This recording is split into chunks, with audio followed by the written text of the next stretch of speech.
Begin tonight's show by blowing your mind. We are opening up the gates, and I'm going to tell you a fact that's going to rock your world. Did you know sharks can't stop moving or otherwise they die? I'm not even sure if that's true. It's something I've definitely heard before. It's not what I'm going to blow your mind with today. Did you know, dear listener, that Amari Cooper and Calvin Ridley are both 27 years old? I'm not saying anything. I'm just saying. The Chiefs should definitely sign both Calvin Ridley and Amari Cooper. I'm not saying that. I'm just saying they're both 27 years old. Did you know that? Welcome into Almost Entirely Sports. I'm Joshua Brisco. That's Rudy Salazar. We've got a whole bunch of fun for you tonight on this Friday edition of AES, and then the fun will continue tomorrow morning. I'll be live from Allen Fieldhouse for a little Sports Saturday, so we've still got a bunch of stuff to talk to you about over the next 12 hours or so, longer than that, I guess. Ice Pyro says, for some sharks, yes, implying that it's not for all sharks. And all I have to say is I met Ice Pyro before. He's a lunatic. Don't listen to him. You've not met him. You've said you've met him many times. That's not true. Me and Ice Pyro hang out all the time. Here's the reason that this is where we start the show today. And we're going to do a bunch of stuff that is, Chiefs adjacent, non-Chiefs adjacent, nonsense adjacent. We're going to cover a bunch of bases.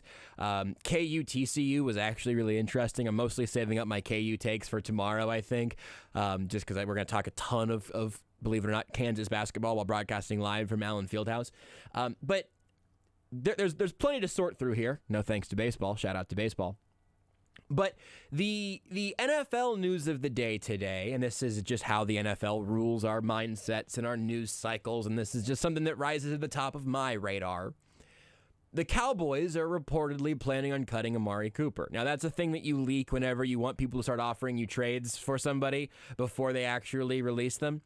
I'm sure the Cowboys would love that. They're still going to have to deal with some dead cap either way on Amari Cooper, and a bunch of his money becomes guaranteed shortly here for next season, so it's a move they do have an actual deadline on. It's better if you can get a pick versus just getting no pick, right? For sure. It's not, money. You got to deal with the money regardless, but if you're the Cowboys and you can get a fourth or a third, take it. Be feel a lot better, and also even just like psychologically, or like in the way you spin a trade, But in reality, they're just trying to free up some space. They paid Ezekiel Elliott too much money. That contract is bloated and not helping. Shut up, Rudy. And they're going to try to reinvest in Michael Gallup. Are you? I don't know. I want to make sure listeners are confused. Is the contract bloated, or Ezekiel Elliott bloated? Because that is a boys looking thick these last few years. That is a bloated Ezekiel Elliott contract. Let me say it again. That is a bloated Ezekiel Elliott contract. It's eaten just like Zeke. That contract has "feed me" tattooed on its belly. But again, especially if you're the Cowboys, like this whole thing is that's a rough scene for you, where you've just you do not have. No one is arguing Amari Cooper's not still good. It is just a simple factor of, we paid the wrong guy and everyone can see it now. You gave like essentially the fun fact of just like the ages of him and Ridley, which again it's crazy how young Cooper, like he there's that Sammy Watkins aspect to it where he just got to leak so young, but I feel like Amari Cooper has just like been slightly irrelevant the last couple of years, and also maybe just like he'd missed a bunch of games. And then you go look at his numbers, and it's like I think it was 293 catches, like 3,200 yards, 3,200, like over 3,000 receiving yards, and like 27 touchdowns. And you're like, holy crap, he's been good the last 3 years. But it just doesn't feel like it. I think part of that is the Cowboys, right? Yes. Even though they are America's team, they have been largely irrelevant. Dak was out for one of those years. They haven't done a lot in the playoffs. He's really good, man. And He spent 7 seasons in the league, but he basically had a career with the Raiders, which is weird just because most of the time, if you are really successful in your rookie contract, it feels like you're almost always re-upping with that team, but the Raiders couldn't make it happen, so, shocked Pikachu. And then he goes and has this entire, again, feels like a career of 4 years in Dallas, where you go, wait a second, like, is he a Cowboy or a Raider? I don't know, but he spent a lot of time in both of those franchises. And now you're at this point where, again, he is the same age as Calvin Ridley and 1 year younger than Tyreek Hill. Whenever we're talking about what the Chiefs are going to do at the receiver position this offseason, which is, of course, why I'm talking about Amari Cooper at all right now, they need to do a number of things, right? We're not even just talking about a quote-unquote number 2 wide receiver now like we were last year, and then, the Chiefs said, what about Cornell Powell? Is that going to do it? Or Josh Gordon? I said, no, that's not going to be enough. And then it wasn't. But they need both a short-term and a long-term infusion at the position. After this season, nobody's under contract. Tyreek Hill's going into the last year of his deal, right? McCole Hardman, 1 more year on his rookie contract. There's some reports that the Tyreek Hill extension is on the way, which makes plenty of sense because, again, is there a single... I think Cornell Powell might be the only guy with a contract after this year, and he's on the practice squad, so it doesn't even cook that way. Well, I was going to say, yeah, because if you give Tyreek Hill an extension, you now have a whopping 1 receiver under contract. You have so many receivers now. I mean, why do you need to worry about receiver of the future? You have 1. Just to be clear that I'm not... singular receiver. I'm not exaggerating. There is not a wide receiver under contract on the Kansas City Chiefs active roster for the 2023 season. Not 24, 25, 26, also not those years, but for 2023. Okay, so we all know the Chiefs want to add another weapon to this offense. They should have done that last year. They tried to do that last year. But going into this offseason, we could all say, hey, do you think you can sign Juju Smith-Schuster and have him be a number 2, like a real piece of this offense, even if it's a 1-year deal and he wants to try to get his market back up? Maybe it's a couple years, so it feels like a little more of an investment. Oh, yeah, cool. Or if I said, hey, do you want to be the team that trades for Calvin Ridley? I'd tell you right now, looking back, not even hypothetically, but just like this is something that I've actually had the thought process of man, you'd have to pay him, and you're probably going to be paying Tyreek Hill there also. That is a ton of money in 2 receivers. But, man, that would be an incredible, incredible duo, and Calvin Ridley's young. And if the Chiefs would have gone out and made a move for Amari Cooper, I would have gone, okay, so he's like a year or 2 stopgap, and then they're going to have to get an infusion of youth in there. Calvin Ridley's like 6 months younger. They're both 27. We just have seen a lot of Amari Cooper over the years, and Calvin Ridley is we especially also in Atlanta, especially not playing all that much last season, and with some off the field stuff that he was trying to, not like criminal, but like mental health stuff, and we haven't gotten a lot more information on that. Which he doesn't owe us or anything, but just to saying I don't know what all went into that. And the mental health just might even simply be that he has to play for the Falcons. It's always possible. Ben Simmons had a lot of mental health issues because he was a 76er. So it's going to be a multifaceted approach regardless this offseason at the position, right? If it is a 1 or a 2 year deal for a Juju Smith-Schuster, or I will circle back on my thoughts on Amari Cooper. But you also need to draft someone highly enough that you are going to see them not only in this perfect vision. And man, look, I mean, you know that NFL draft plans go according to plan basically never. But the Chiefs ought to draft somebody that they think can be a contributor as soon as he gets a feel of the offense, which I'm making that and not even saying year 1. I'm saying hopefully somewhere within that first season. Maybe it's by the playoffs. I wouldn't tell you to draft them in fantasy probably, unless we see some real speed and getting into the system. But you want to draft someone that can contribute, ideally somewhere in that first year, who can be your number 2 receiver, breakout year type of guy in year 2, which also at that point, eventually Travis Kelce is going to stop being uncoverable. It might not be any time in my lifetime because he might live forever and forever be uncoverable. But at some point, I think in his 60s, maybe he can't win every route. It just might be when he retires because he's just stopped trying. Right. But yes, someday Travis Kelce will retire. And I mentioned that because, again, as a pass-catching option, like, the Chiefs clearly have the best. I think they have the best 1-2 duo of pass catchers in football, but different positions and how the offense is even going to evolve. Think about it from that perspective, post Kelce, whenever that would be. But you want to have a guy that can be a number 2 option in year 2 that is really going to take some pressure off Kelce. And then, if we're talking about Tyreek Hill being 28, this contract that I assume he will get this offseason is probably going to be his last big contract. Now, the way that his game evolved, particularly last season, I think bodes really well for what his next 5 years of football can look like. But in 5 years, he's going to be 33. Not a lot of receivers are dusting dudes at 33. I would have guessed Amari Cooper was 30. And so the multifaceted approach, I think, is important to acknowledge. The particulars of Amari Cooper are this.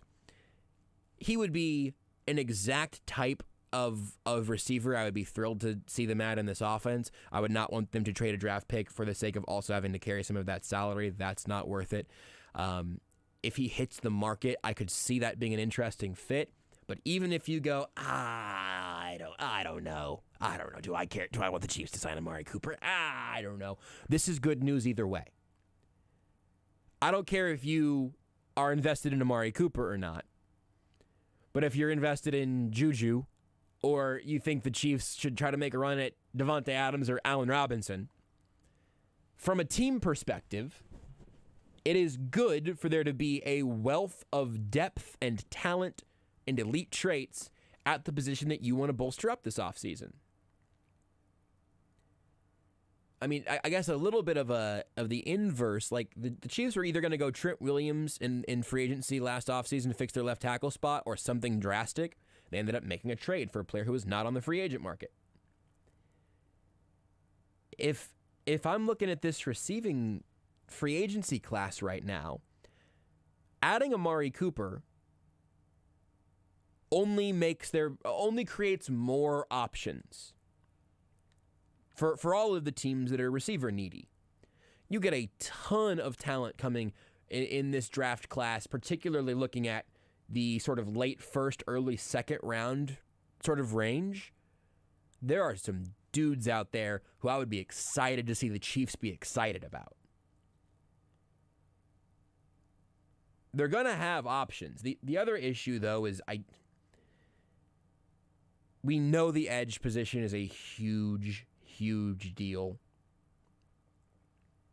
And they are going to be really behind the 8 ball on it. Frankly, with or without Frank Clark. I assume without.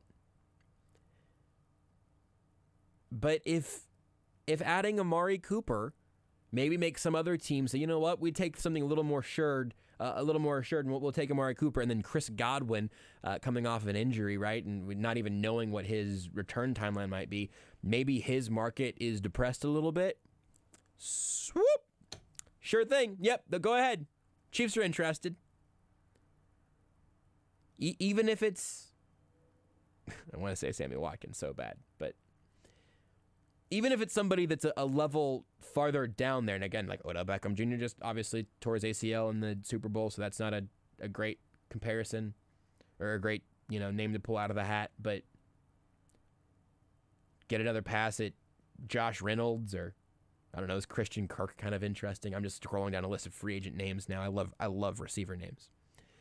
But regardless of if Amari Cooper particularly tickles your fancy or not, it's a good thing for the Chiefs because it's another name to add to this list, assuming that he is eventually released, or if some team even trades for him. That's one less team that's probably receiver needy that's going to be trying to bid up the costs for Juju, or even you want to go older like Emmanuel Sanders or something. You want to know something else crazy in the age game here? Emmanuel Sanders is like a year and a third older than A.J. Green. Emmanuel Sanders is about to turn 35.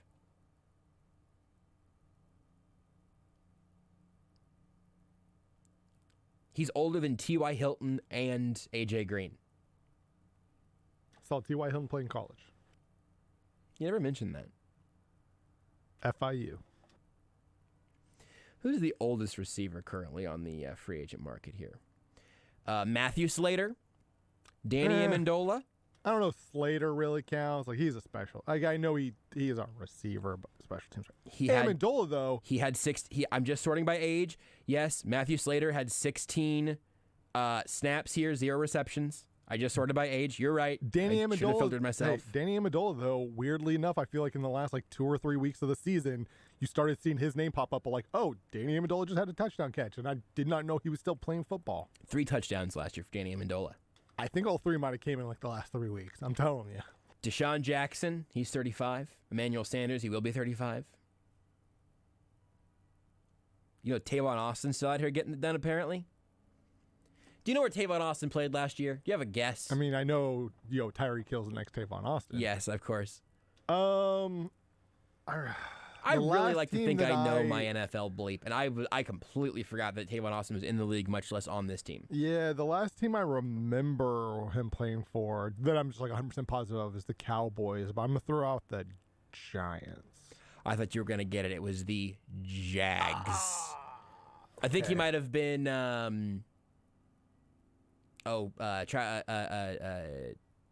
Etienne replacement, maybe. Maybe they brought him in after Etienne got hurt. Travis Etienne? Yeah. I almost said Tyson, but that's still a basketball player. I was stuck on T. Etienne. I don't know what happened there. They drafted a basically receiver running back, so they brought in a basically running back wide receiver, maybe? I'm not sure. I can't remember the timeline of all of that. Also, there was a report that the Chargers aren't going to let Mike Williams get away, which makes me a little sad because that would be fun. Mike Williams, 1 year younger than Sammy Watkins. Danny Amendola in week 17 last year, 7 catches, 113 yards, 2 touchdowns. When was the other touchdown? The other touchdown came in week 1. 5 catches for 34 yards on the touchdown. Then he missed a couple games with injuries. Then he played about 6. Had a nice 3 catches for 49 yards in a game. Then was out for a while. And then had 7 catches for 113 yards and 2 TDs in the finale. I'm just now at this point kind of starting to get a little hyped for the draft. I'm ready for free agency to come through. I kind of think, I don't know, man. My concern, and I don't really mean this as a legit fear, it's just something that I'm borderline expecting. My fear is that the Chiefs so clearly prioritize the defensive end position that receiver becomes secondary. And you just get what you get then. I mean, those are the corners, Josh. I would say that technically, yes, corners are secondary, as are safeties. I just think that the spotlight on positions this year is so clear across 2. Last year, it was the offensive line. I feel like this year, it's probably going to be if I had to say, pick the position of the most expensive free agent the Chiefs will sign this offseason, I would choose defensive end. Yeah, I think there's a good chance, just based off some of Brett Veach's comments, that I think they're going to try to do to the D line what they did to the O line. Now it won't be as drastic because you have Chris Jones already in place, right? Right. So it's not like you have to replace the whole defensive line. But I firmly believe throughout the year, I think I've said this multiple times, that I was a firm belief that the Chiefs' skill players were going to be the position that got the overhaul. Because I just, so far into Brett Veach, I'll just believe it until he doesn't do it. We're going to see an overhaul at some position. Now, in theory, it could be 2. We could see an overhaul. I think there's going to be an overhaul at receiver, just in the sense that you'll see a lot of new names, just how much investment is put into it. Right? Is Are the they going to be? What level? I think after hearing his comments, I get the feeling, at the very least, defensive line seems like that is likely going to be the spot where they decide where they make those investments, right? Whether I would like to see them go sign a big name free agent wide receiver and draft a guy early. I think they might do that with the defensive line, right? Where it's, here's our big name pass rusher, and here's a guy in the first round. I think there's a chance, or it might be signing a big time free agent and then trading that first round pick for an established guy. Yep. I think I am leaning in that direction as well, which makes me a little. It doesn't kill me because I think you can still get some. If they draft a receiver in the second round, the NFL has just shown us the last few years now. Receivers in the second round are not by any means, the second tier players, right? There are a lot of stud wide receivers in the NFL right now who were drafted in the second round. The receivers are just being developed at a different pace than we've ever seen. And also, but it partially depends on the type of receiver you're drafting there. For sure. It goes back to our conversation about ceilings and floors. You're going to draft the receiver at 60, whatever their second round pick is this year. Just pick a dude that plays like an alien and maybe didn't test very well or something like that. And it is important to point out they are drafting later in the second round because, like, I can start naming a lot of names that went in the second round, right? Chase Claypool, DK Metcalf, A.J. Brown. Those guys didn't go 60, right? They did go, not that all of them went in the first 5-10 picks of the second round, but you know what I mean? But by the end of the second round, your options are obviously, those guys are largely gone. Right. So, I mean, like, if you would, in theory, either need to trade down from 30 into the second round or whatever, pick up extra picks, which would be fine with me. Or you trade up, which is what they probably would do. And then you end up with, ideally, hopefully none of them Cole Hardman, but I'm going to continue to cite this tweet despite the fact that I continue to fail to actually give them proper credit. Somebody I tweeted out a draft joke and about one of the Bama receivers, and somebody responded and said, I'm 99% sure he will actually be there with a 30th overall pick, and then the Chiefs will draft a linebacker who ran a 7.4 40.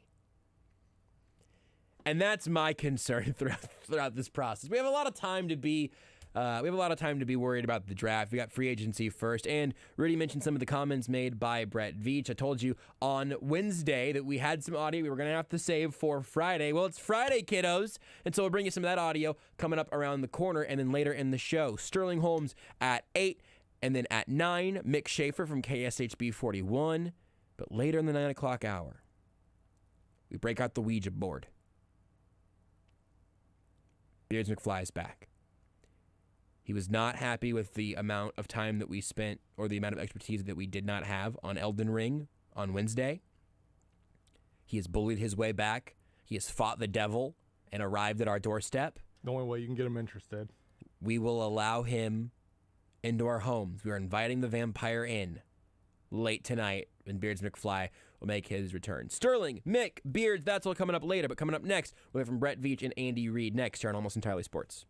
Want more Almost Entirely Sports? Watch the show live on the Sports Radio 810 Facebook page.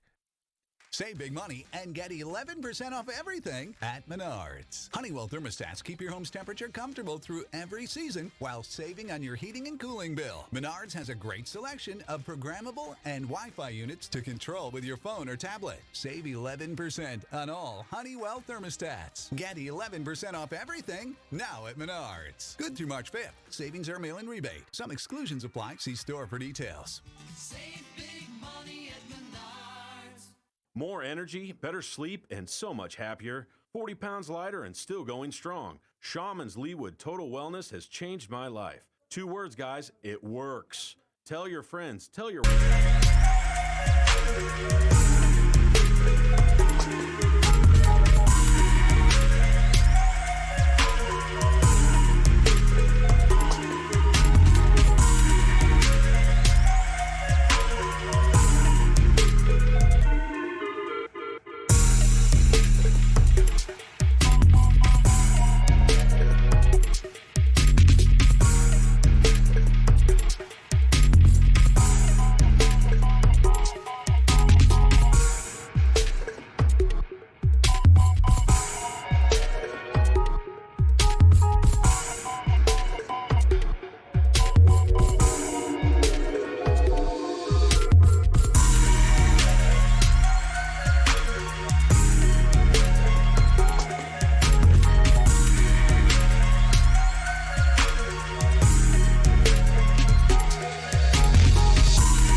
is Almost Entirely Sports with Joshua Brisco Oh, no.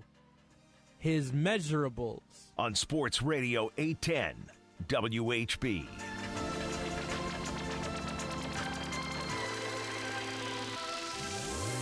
You can always watch, listen, and interact with the show across all of our various video feeds. Facebook Live, YouTube Live, Twitch Live. I think it's just Twitch there. And if you are somebody listening who generally watches on Facebook, but the Facebook link wasn't working, it's because our Facebook feed went down. But there's a new link. It's up. It's working. We're fine. We're back on our places. Just had a little internet snafu. Wish Facebook worked as well as Twitch does, where it's just if you go off and then you go back on, it's just that same spot. Twitch is like, oh, hey, you probably want us to keep going all at once, right? Cool. Don't even worry about it. I'll handle it. We don't need a new link for every single. Right, but and Facebook Live is like, oh my God, where are you going? They're dead. Oh, they've all died. They've all perished. Oh, they're back. All right, here's a new link. I'm like, Facebook, I mean, that's really dramatic of you. Can we just get a permalink, Facebook? Anyway, I mentioned that because you've gotten some comments. You mentioned Ice Pyro in the first segment. The Judge on YouTube says, I'm here, lads. I just really like being called a lad. There are lots of different, like offhanded kind of bud, buddy, chief, captain, lad, bud? whatever. Buddy boy. I think I would accept buddy boy probably only from John Dorsey. Buddy he's boy. a big buddy boy guy. What about buddy boy with a Y? Y or I? Because they're very different buddy boys. Oh yeah, buddy BOI. I would accept from anyone. That's what I figured. But the Judge says, "Do you think Honey Badger's gone?" And this is my segue into some audio here, and also just a brief timeout to restate where I'm at on Tyrann Mathieu. We did the bit earlier in the week, but like I also did this for Sterling over on the Homestretch today. We'll talk to Sterling here in like 20-ish minutes, 25. But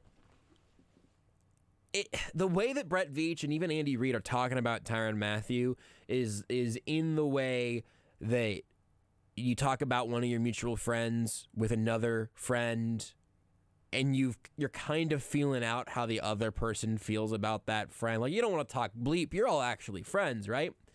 But like, oh, so, is Tyrann going to be there? Is Tyrann coming over for the party? Like, oh, yeah, I mean, I love Tyrann, yes. I think maybe, I don't know if I sent him a Facebook Facebook event invite yet. I got to double check. So, I can only have like 10 or 12 people over at a time. I think I've got fire like codes. 8. Yeah, fire codes. I think we've got 8 people coming already. Now, if Charvarius can't make it, then maybe, yeah, you know what? Then maybe I'll definitely shoot Tyrann a text for sure. Okay, cool. That sounds good. Is Orlando going to be there? Oh yeah, no, Orlando's going to be there. 100%. I am going. Like he was the first person I invited. Cool. Okay, well, I guess I'll see you there. Yep. Sure thing, Travis. Thanks for the chat. That for me is the vibe that I've gotten off of all of this, where if there was a capless league, or if Tyrann Mathieu did not have any suitors anywhere else, the Chiefs would certainly have him back and would truly be happy about it. If Tyrann Mathieu wanted to sign a 2-year contract, I think that they would be happy about it. I think Tyrann Mathieu has made it pretty clear. He's tweeted that he'd like to have the green dot on his helmet, so he's calling the defenses with a little speaker in his ear.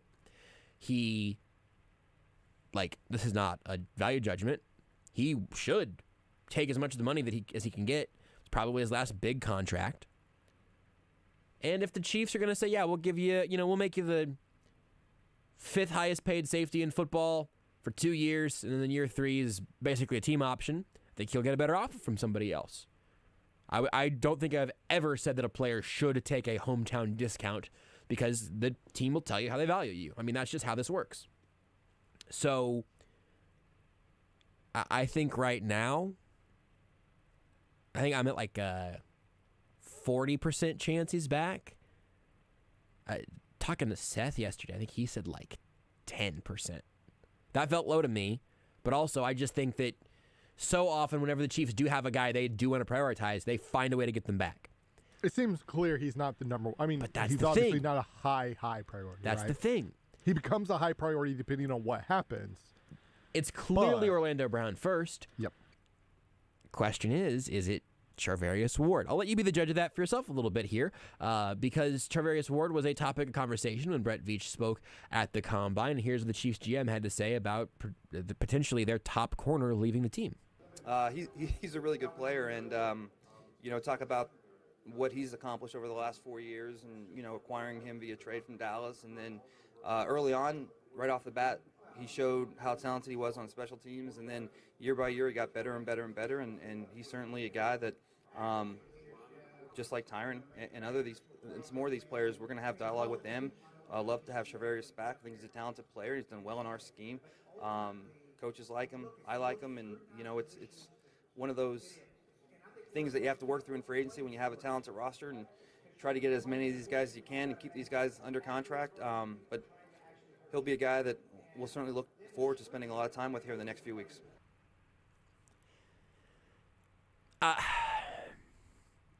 I get a similar vibe from that. I also do think that Brett Veach is generally better now than he was at GM speaking, so I don't think you have to take all of this totally home with total face value, whatever. There is a chance you're not getting the whole truth and nothing but the truth, so help you God. I get it. I think that this team, well, I'm going to rephrase this. I was going to say I think this team is in trouble without Charvarius Ward. But what I want to rephrase that to is that the Chiefs would be really testing their theory at corner if they let him walk. Now, maybe they let him walk and they do go try to find somebody who they think is a 20% better corner for 10% more on the price tag. I think that's going to hugely come down to what the market is for Ward. If teams want to pay him as a mid-top level corner and the Chiefs think they can match that, I think they probably would. If somebody says, we're going to pay you like a shutdown, lockdown, top 5 corner, I do not think the Chiefs will be there for that. We talked about this with Seth this week, though. Corner is such a weird, difficult position to evaluate because if I say, hey, how many number one corners are there in football? I think a real pragmatist would say 32, or a real literalist would say 32. But most people would say, I don't know, maybe there are 20, or maybe you would say in a position like if you said, hey, how many number one receivers are there? Maybe I could make an argument that there are like 40. I think I'm actually would still line this up more similar to the corner conversation, though. I think in reality, there are like 5 number one corners. And by number one, now we mean shut down, lock down, their side of the field, etc. And as Seth pointed out, like we all saw Jalen Ramsey get cooked a couple of times in the playoffs, particularly in the Super Bowl against Jamar Chase. Having an elite pass catcher who knows where they're going typically beats an elite coverage corner who doesn't know where the play is headed. Ward is interesting because I think he is probably right around like the 30th best corner in football, but to pay him like you would pay Jalen Ramsey is kind of silly. But he's definitely better than your usual number 2 corner. But that's the difficulty of all of this. The Chiefs have been able to get great production out of their guys under Spags with this crew. Now, Sam Madison's in Miami now, but that notwithstanding, it'll be a very, very interesting experiment there in that entire defensive backfield, Matthew and Ward both, because it's going to look different. They're not going to bring both of them back. And I'm curious, when the Chiefs make these moves, they're going to tell us how much of this is specific guys and their talent, how much of this is scheme, and what they think they can replace at a better value. I don't feel super confident in knowing any of those things for a fact, but the Chiefs are going to have to tell us at some point. Another way they could free up some of that money, by the way, I mentioned Frank Clark earlier as well. I'll let you hear from Veach, but here's sort of the quick gist of it. If the Chiefs cut Frank Clark, just straight cut him, they'd save about $13 million in cap space and then eat about $14 million in cap space. I'm rounding up in both of those instances. If they make him a post-June 1st cut, they save about $20 million in cap space this year and eat $7 million in dead space this year, but about $7 million is again on the cap next year. That economically makes more sense for what you're able to do maximizing on that this season, but if you're a post-June 1st cut, you do not get that literal money until June 1st. Obviously, at that point, you are post-Wave 1 of free agency, post-NFL draft, so can the Chiefs even afford to do that, or are they going to have to eat all that space this year? Or is there a world in which they restructure with Frank Clark and keep him around? Here's Brett Veach from the Combine this week. We'll get with Frank's people, and I mean that's certainly a high number, and we'll have to work on that, do a lot of work on that if he were to stay here. And but I said we'll spend the next few days. I think we get with him toward the end of the week, so I think what happens then is they'll lay out what they're thinking, and we'll lay out what we're thinking. And if it's close, something usually gets done. If it's far off, then it'll probably go in a different direction. But I think like Tyron's situation, like some of the other guys, I think if they can make it work, it would be something that would be beneficial to both parties. But it's a big number, and there'd be a lot of work to do with that. But it may be a long shot, but it's not impossible. A long shot. Not impossible. Fair enough. A quick shout out here to my guy Connor Christofferson, who does some really good work over with us at arrowheadreport.com. He's great with salary cap stuff. You ought to give this story a read if you're interested in all this. But here's something that he points out in a story that went up today that I think is worth keeping an eye on. He says using restructure in reference to Clark's contract is the other 5% of uses of the term. He says earlier, 95% of the time you're quote-unquote restructuring with a player. It's a simple restructure, base salary to roster bonus, stretching out the roster bonus and turning it into a signing bonus. He says, but here, it would mean a contract rewrite and ultimately a pay cut for Clark. Why would Clark agree to this pay cut, you may ask? He has a $19 million non-guaranteed base salary in 2022. I'll take you over the cap here again. $6.8 million in a prorated roster bonus, or prorated bonus, not a roster bonus, excuse me, a signing bonus. That is from when Frank Clark signed. When he signed, he got his signing bonus, and you can stretch that out over the course of multiple years. He has $6.8 million of that this year, $6.8 million of that next year. In neither of those instances, though, does Frank Clark actually get new money. That, what would it be, $13.6 million that I just told you about this year and next year, the prorated roster bonuses? Or signing bonuses, goodness, not a roster bonus, different things. That money is already in Frank Clark's account. That money went into Frank Clark's account whenever he signed his contract because it was an upfront signing bonus. Straight money, straight into your bank account. Let it start getting interest, start buying your, investment opportunities of choice. That's Frank Clark's money. What's different here is that if the Chiefs could get Frank Clark to take an actual pay cut, he would also benefit from it. Now, it's not going to give the Chiefs extra cap relief, though. Keep that in mind. There's not a way for them to bring down the $6.8 million prorated bonus number. But they could bring down that base salary. Here's why I'm not sure I understand why you would even still do that. I don't know that you're going to get a better deal than what you'd get from Frank Clark if you would cut him and then try to bring him back in on the open market. Maybe there's a little bit of leverage. And obviously you're not going to cut him and bring him back, point blank. If you're going to try to have him back, you would try to restructure and save yourself all that trouble. But how much do you think they would need to bring that number down? For me, and this is also something that Connor throws out as an example in the story, Clark could have a hard number of around $13 million, while Veach has a number like $8 million. And again, taking a pay cut, maybe not a great thing for a player to go through. I'm not signing up for 1 year, $12 million for Frank Clark. And certainly not if it means you have to go for more than a 1 year deal. If I'm Frank Clark, I'm saying I get an average of 12 and get a few years guaranteed if I went and hit the market. I'll just do that instead. I do still think that the most likely outcome there is that the Chiefs do ultimately release Frank Clark, and that is sort of the fizzling out of his time in Kansas City that had like 3 memorable, productive games and dead cap hits that are going to extend beyond his time in Kansas City. That's my guess as of right now. We can take another break. We can come back and maybe hear a little bit from Andy Reid. He had some stuff from the Combine as well that I told you we'd get to some of it today. Our hit rate on actually playing Chiefs audio this week is pretty darn good. But it just means, and it's unfortunate that we can't talk about all the baseball games currently happening. See, I was going to make a joke about how our hit rate is very good, potentially Hall of Fame worthy if there was baseball. Baseball. Did you know you can listen to Almost Entirely Sports anywhere, anytime? Well, you can. Just search for Almost Entirely Sports wherever you get your podcasts. Kansas City's home of the Jayhawks, March Madness, and the Final Four. Sports Radio 810. WHB. Here's Brown looking for redemption. He hit it.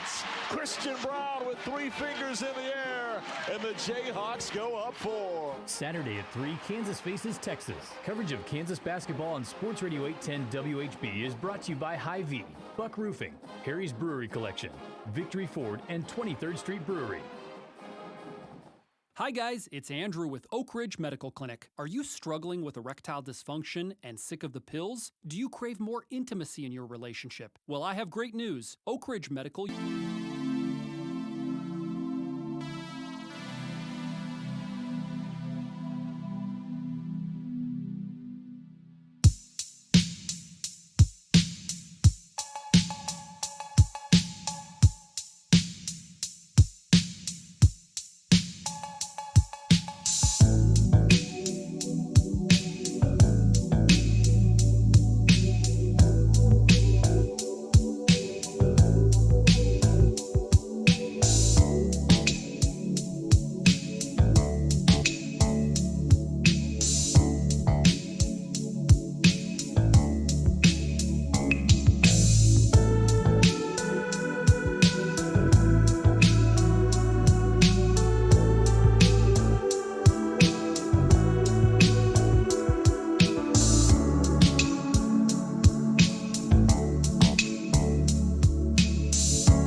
This is Almost Entirely Sports with Joshua Brisco. What's the lapel hole called?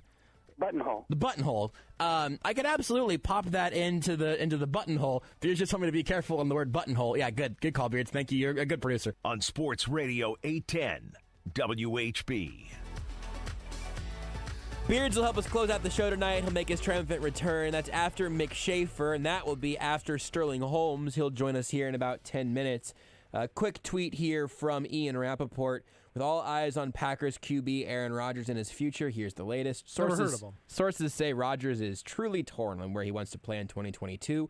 While many in the NFL expect him to return, there's lots of positivity in Green Bay. He is going back and forth on what he wants.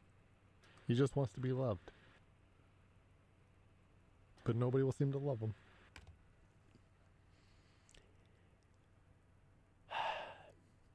I feel like a lot of people are really in a conflicted place on Aaron Rodgers. I'm not. Because part of me... I'm pretty afflicted. Here's my issue. On like just piece by piece. One, I generally have kind of a soft spot for dramatic athletes. I just think Brett Favre retiring and unretiring was fun for me. It was.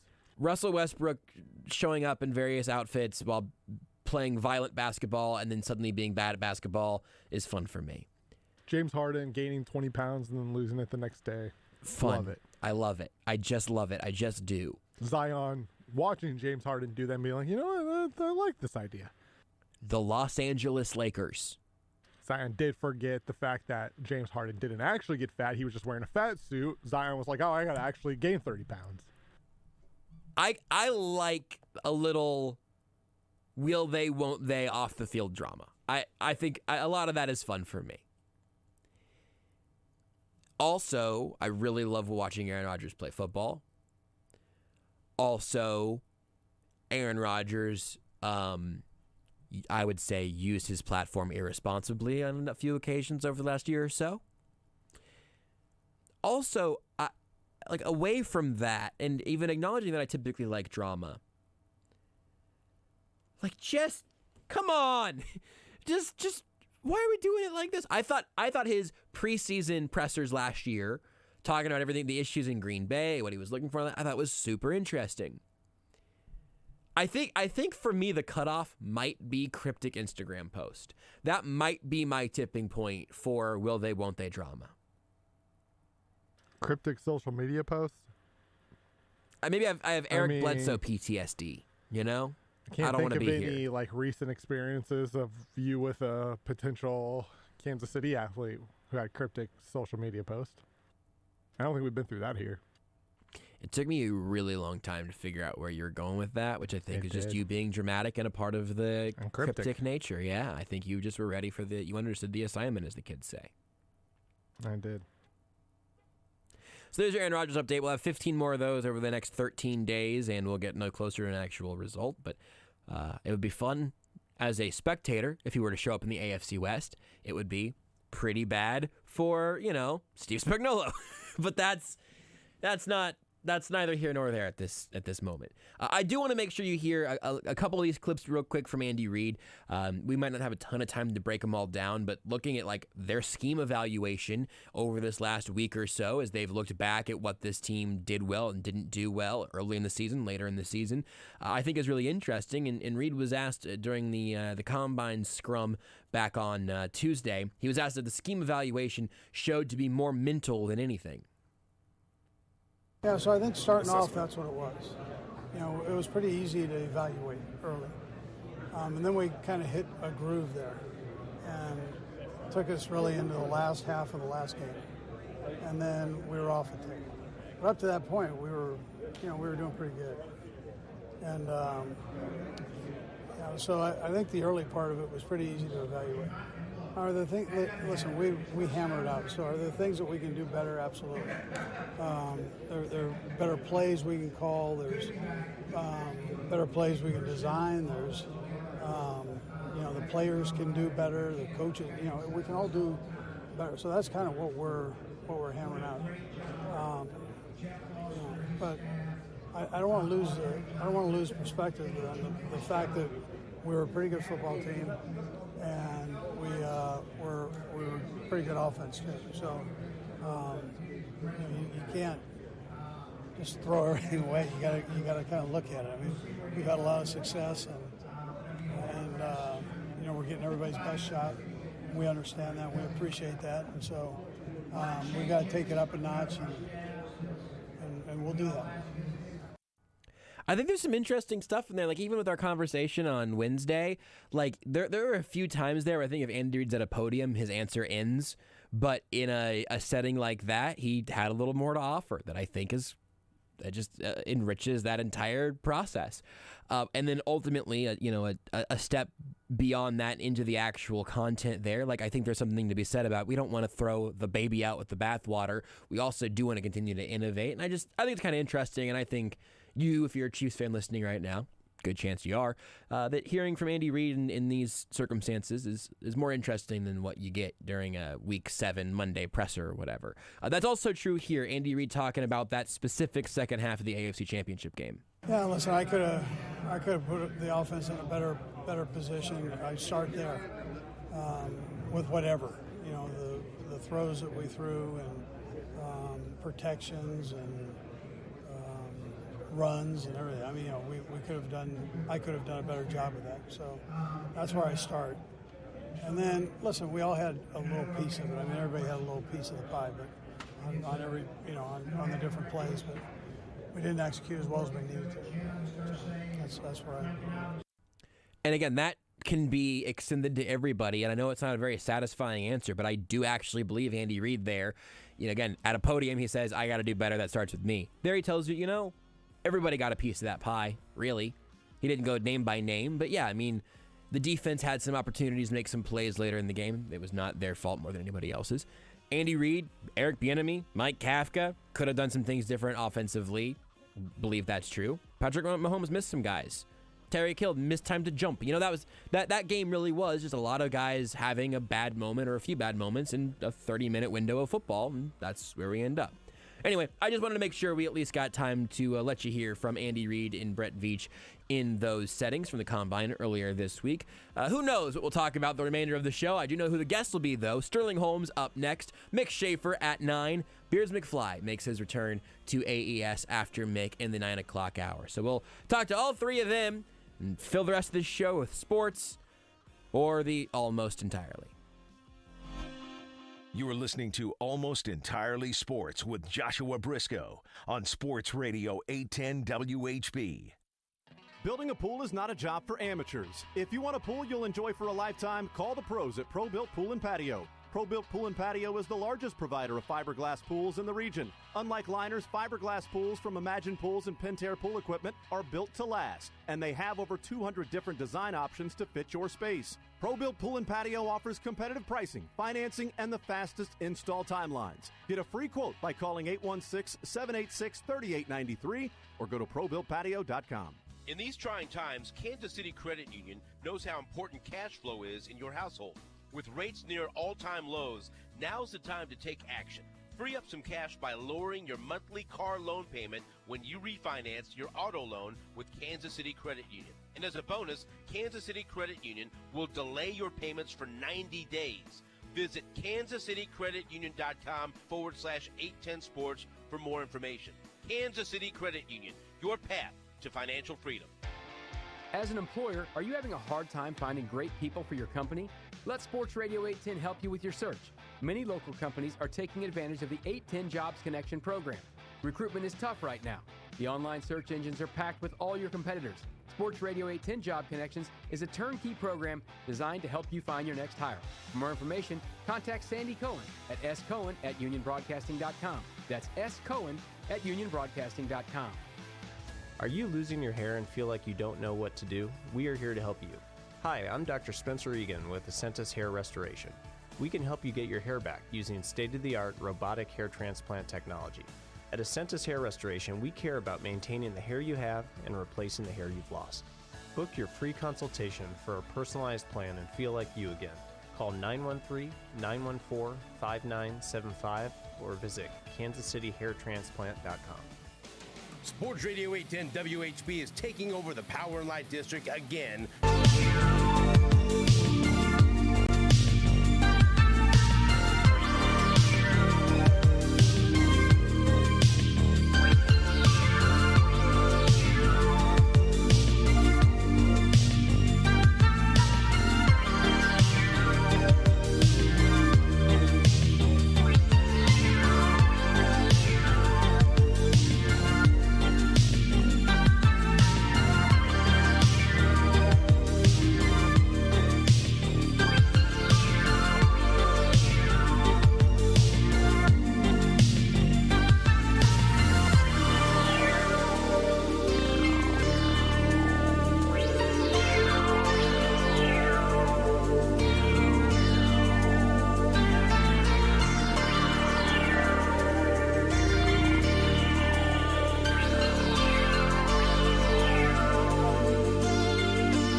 In the SEC women's tournament in the semifinals by Kentucky. How in the world Kim Mulkey did not get thrown out of the game, nobody will know. She pulled an absolute nutty. I mean, she made Bob Knight look tame. Bob Knight threw a chair. Kim didn't. But man, How she didn't get thrown out of the basketball game is beyond belief. She pulled an absolute nutty. Kentucky, though, beats LSU. Move on to the championship. Now to the NBA. 9 games in the association on this Friday night. The Milwaukee Bucks and the Chicago Bulls. Games airing on ESPN television. Front half of the TV doubleheader. Milwaukee enters the third quarter with a 57-53 lead. 4-point advantage. Game's been pretty much played inside of a phone booth throughout the entire course of the night. Cleveland is in Philadelphia for the first time all night. The Sixers have now just gone in front. They've been playing catch-up all night long. Philly's now taking a 102-101 advantage. 10 minutes to play in the fourth quarter. Indiana's at Detroit. Pacers lead by 3. Atlanta on the road in Washington. Midway through the fourth, the Hawks with a 105-97 lead. Orlando 57, Toronto 46. Utah's in New Orleans. Pelicans are up by 29. New Orleans leads by 29. Should New Orleans win tonight and the Lakers lose tomorrow, the Pelicans would be the 9th team, 9th position in the Western Conference. The Lakers would be down to 10.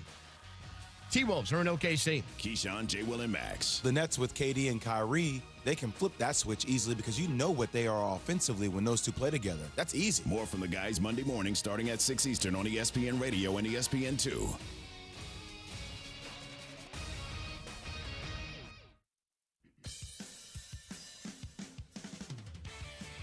This is Almost Entirely Sports with Joshua Briscoe. Hey, Rocky, watch me pull a rabbit out of this hat. Presto!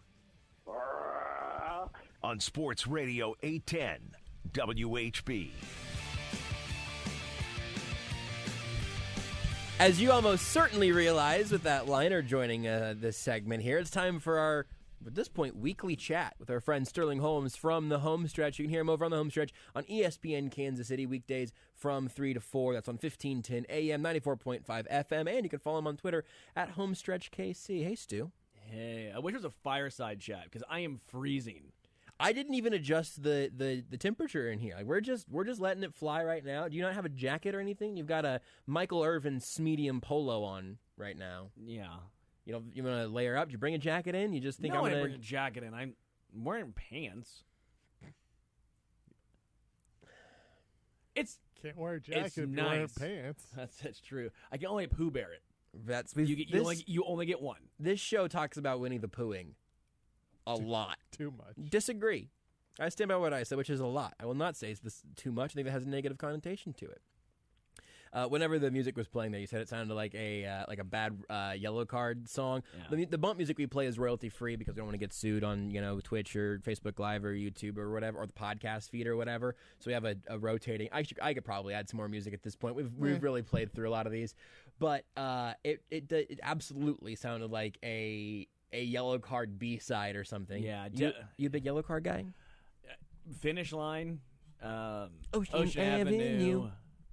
The finish line is almost here. Talk with you. Yeah, that's a good one. Only one for me and my high school friends. They're all more musically talented than I am. I could have just said talented, but I wanted to at least be specific. Yeah. My friends are more talented than me, especially musically. And whenever we would have the night where all of the people who could play guitar brought their acoustic guitars, and we just had little fireside sing along or whatever. Only one was like all right, we're about to head out, about to wrap this bleep up. We got time for one more? All right, here we go. And then only one would begin in true kumbaya fashion. So I drum, and remember like Rock Band or Yes. Guitar Hero with a full music one? They used to have a Yellow Card song on there. It was not Finish Line, it was Ocean Avenue. Well, it's so fast that if you don't play drums, you're not getting it. So every time that would play, they're like, all right, Sterling, you got to play this. Because you rotate to let everyone get involved. It's fun to switch and play different instruments in Rock Band. But they're always like, whenever it's Yellow Card, like, all right, Sterling, we got to get you in. We got to get a ringer up in here. I forget, every time you mention that you play drums, I pause and think, wait a second. I could tweet something about me playing drums. I haven't played drums in a while because I have a dog now, and it's a little difficult, but I played a week ago and took a little video because it was fun, but my forearms were killing me. I'm watching right now somebody 100% FCing expert pro drums Rock Band 4 Yellow Card Ocean Avenue. There we go. this bring back any memories for you? Oh yeah, just nailing it. This dude's absolutely crushing it. I don't know if I'm not. This is my issue, and here's a little behind the scenes secret. Don't be waiting on my SoundCloud or anything, but I have begun the very, very beginning process of learning FL Studio, a teensy tiny bit. Like I haven't even bought the actual software yet. I'm in demo mode, but I want to be able to like make music in some way if possible. And I've never played the piano beyond a couple of lessons, and all the guitar lessons I took as a 12-year-old or whatever have not been fully retained. Surprising. I know, it's shocking. But drums are the thing that I feel maybe the most uncoordinated with, because I cannot do a foot pedal and keep up the actual beat of a drum. I don't feel like I have that capability. What makes you so special? I've done it since I was just a wee tyke. My dad played drums too, so I grew up with drum sets in the house. And I do think starting drums early is one of the instruments you really have to start young. It's not one I don't think you just pick up as you get older and say, oh, yeah, I can now play. I mean, I'm sure you can. Yeah, not that many people learn how to play drums in their 30s. Yeah, you can play guitar later. Guitar seems to Sure. be a popular one to play later, or maybe bass. If you, I don't know. What instrument do you look down on? Is it bass? Something might have been bass No, there. honestly, it's not, because the drummer and the bassist have to be on the same wavelength, and bassists get a bad rap. Also, Flea's incredible, so This is mostly a Flea thing for you. mostly then. a Flea thing. And Gene Simmons, he's got a long tongue. So the two bassists that you just went for there are the guy who famously has a long tongue and the guy who famously plays with his ding-a-ling out, and not, I don't know, Paul McCartney. Different strokes, I guess. That's fine. I just thought that was interesting. I seem to hear a lot of emphasis on strokes there, and I'm not a... Yep. The Strokes is what I was going to talk about there, not anything having to do What with happened to the Strokes? Flea. I mean, I don't know. I'm just currently trying to watch this Yellow Card Ocean Avenue 100% at full FC on the drums, so if you'd stop distracting me, that'd be great. I think the Strokes... I mean, what do you mean what happened to the Strokes? They had, I don't know, Reptilia and a couple other songs, and then they just... I don't know. They felt like they were really popular in about 2009. Or was it 2006? Based off of when all these YouTube video uploads are from, 2009 seems like the sweet spot. But that was also a pretty big time for YouTube. So that might be cart before the horse, chicken before the egg, et cetera, et cetera. Those two phrases, those two idioms do not mean the same thing. That's like Kings of Leon. Remember when Kings of Leon was the biggest thing in the world for Yeah. like 3 years, and then now it's, oh yeah, I remember them a little bit. They had that one song.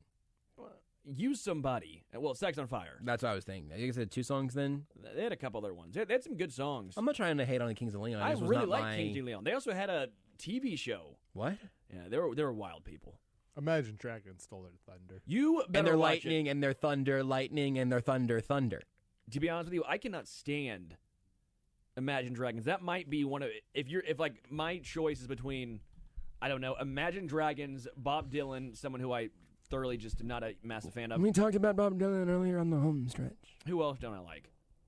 Why do you hate Bob Dylan? It went from, I believe the progress was The peaceful Nickelback transition of power. to Coldplay to Kings of Leon to Imagine Dragons. Coldplay is the most just average band of all time. Every time I hear a Coldplay song, I'm like, am I in a mall right now? Am I in an elevator?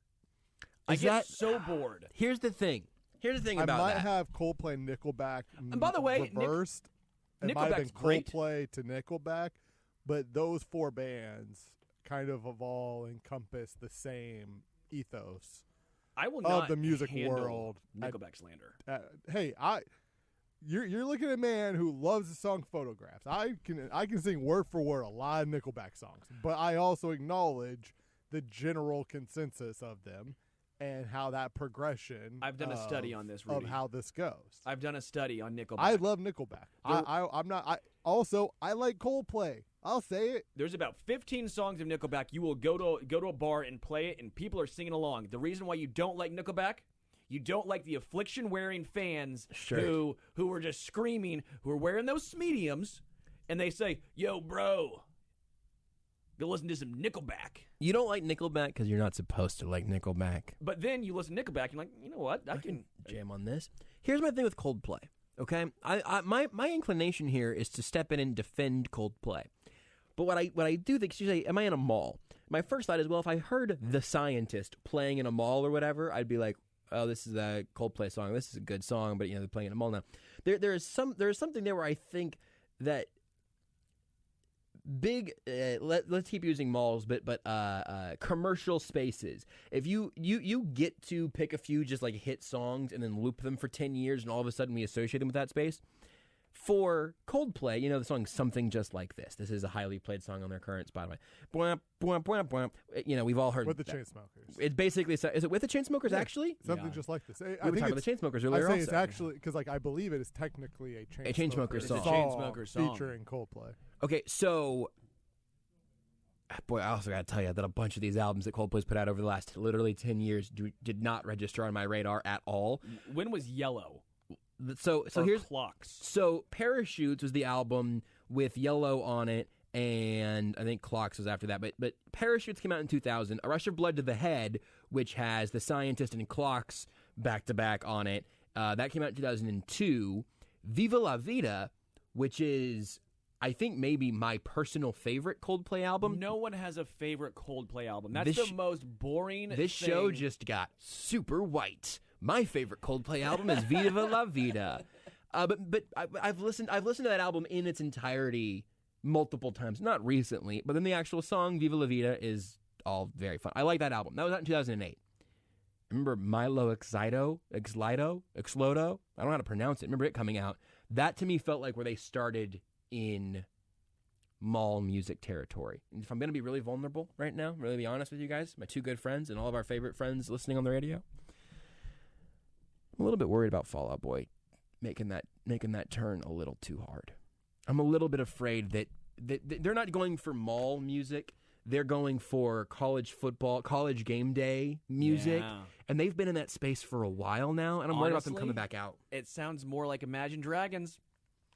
I am a little bit worried about Fall Out Boy turning in Imagine Dragons corner. Yeah. I'm willing to admit that here.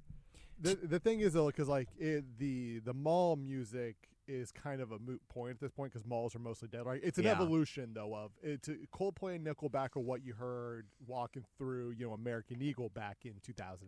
You hear some Sheryl Crow and be like, yes, Sheryl Crow. I like Sheryl Crow, though. Now the malls are dead, so it is largely commercial music now, right? Like, it's where I do think like Coldplay, Nickelback are very similar to Kings of Leon and Imagine Dragons. The format or the outlet's a little different. But like there was then that transition to, you had a couple big songs that were perfect for commercials, and then Imagine Dragons took it, I would say, to another step to specifically like sports soundtracks, right? Yeah. Where it seems like every Imagine Dragons song Bring back is Jock made Jams. It's Jock Jams music. For college Jock game Jams day. was good though. Like specifically college game day. No, I 100%. Right? I think Imagine Dragons probably has the market cornered on college game day, except for whenever they decide to be even 1% more like hip hop influenced, when then you'll occasionally get some other music. But if you're going for generic modern rock music, Imagine Dragons is there for you with all of the lightning and the thunder and the lightning, thunder, the lightning and the thunder, Coming thunder. to a Super Bowl halftime show near you. 2025, I think. Did we talk about the halftime show last time after the Super Bowl at some point with you, Sterling? I can't remember. I can't remember if we talked about it already, but I am now that we're in this space talking about future halftime possibilities.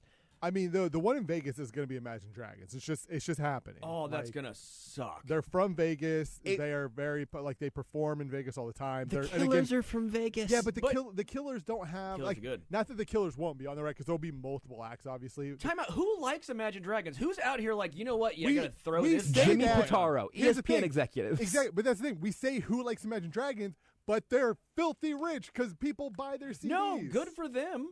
They're going congratulations. And again, like Radioactive really had a moment. That song was legit good when it was first out. And they make songs like for, I mean, honestly, they make songs for sports. Like they're going to perform at halftime of Super Bowl, whatever, which one's in Vegas. I don't know that they're going to be the main act, right? They're like Vegas, because like I think Mick mentioned this a couple weeks ago.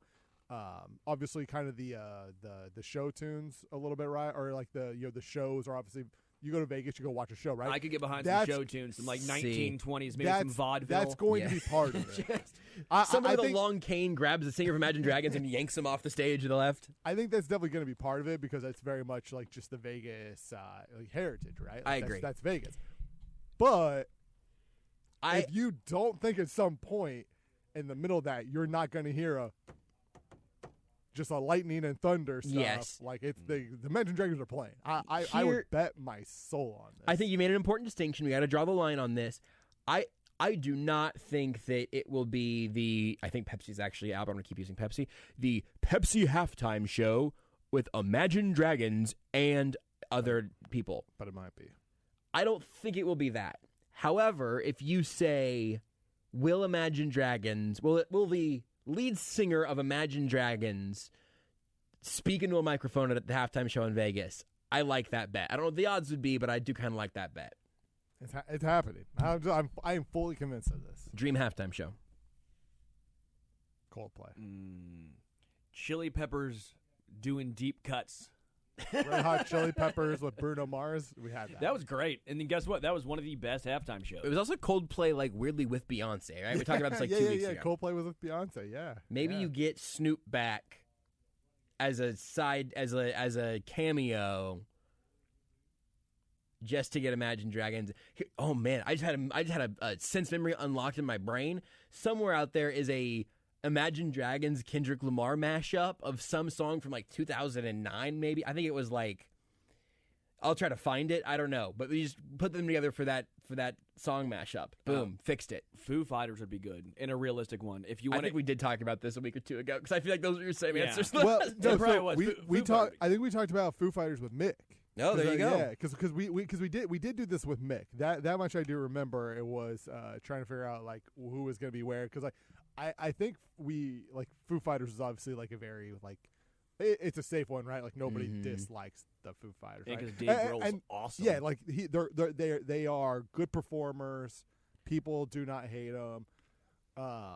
They at least the last couple years there is an effort to have some a home city flair, right? That I don't think they always did that. Maybe they did. I don't really remember. I feel like that's been the last like 3-4 years like a very hard like focus.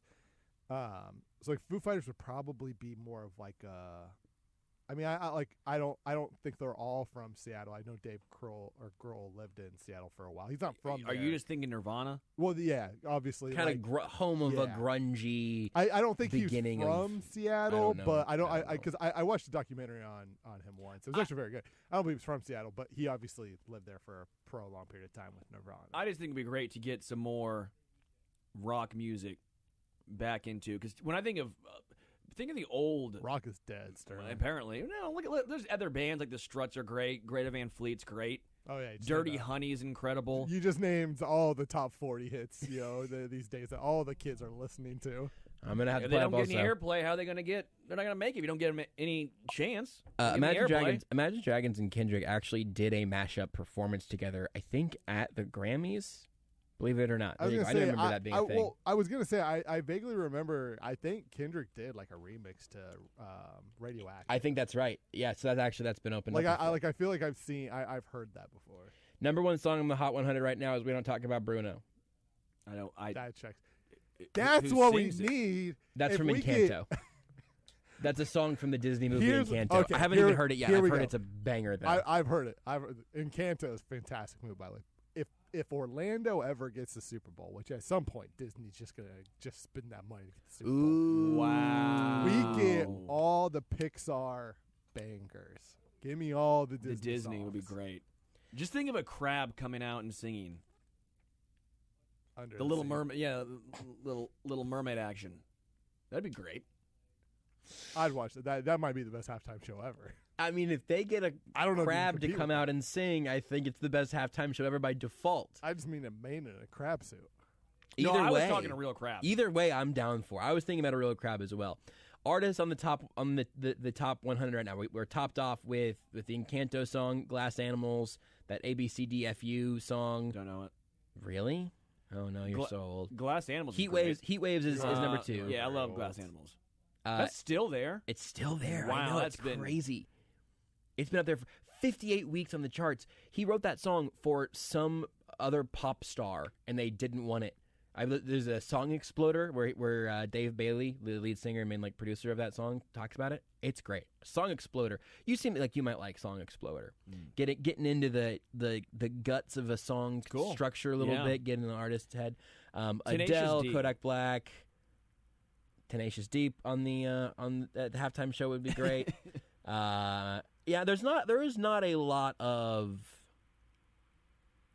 guitar rock on the top 100 right now. I'm not a rock hater. It's just rock is like honestly, the Foo Fighters are probably the last like big rock band. Number 20, we have the song "Enemy" by Imagine Dragons featuring because JID. I understand the Imagine Dragons dislike. I'm not a fan of them, but they just keep popping up there, right? Like it is just but that's kind of the point of the Kings of Leon, of the Coldplay, right? Like there's you only ever hear people that say that they're bad, but yet they just keep Kings making of Leon's money. bad. I know a lot of people I've never did heard not. anyone who was like, "Oh yeah, Kings of Leon." Everybody who Can't I grew stand up 'em. with did not like Kings of Leon. They just had the one or two bangers, and yeah.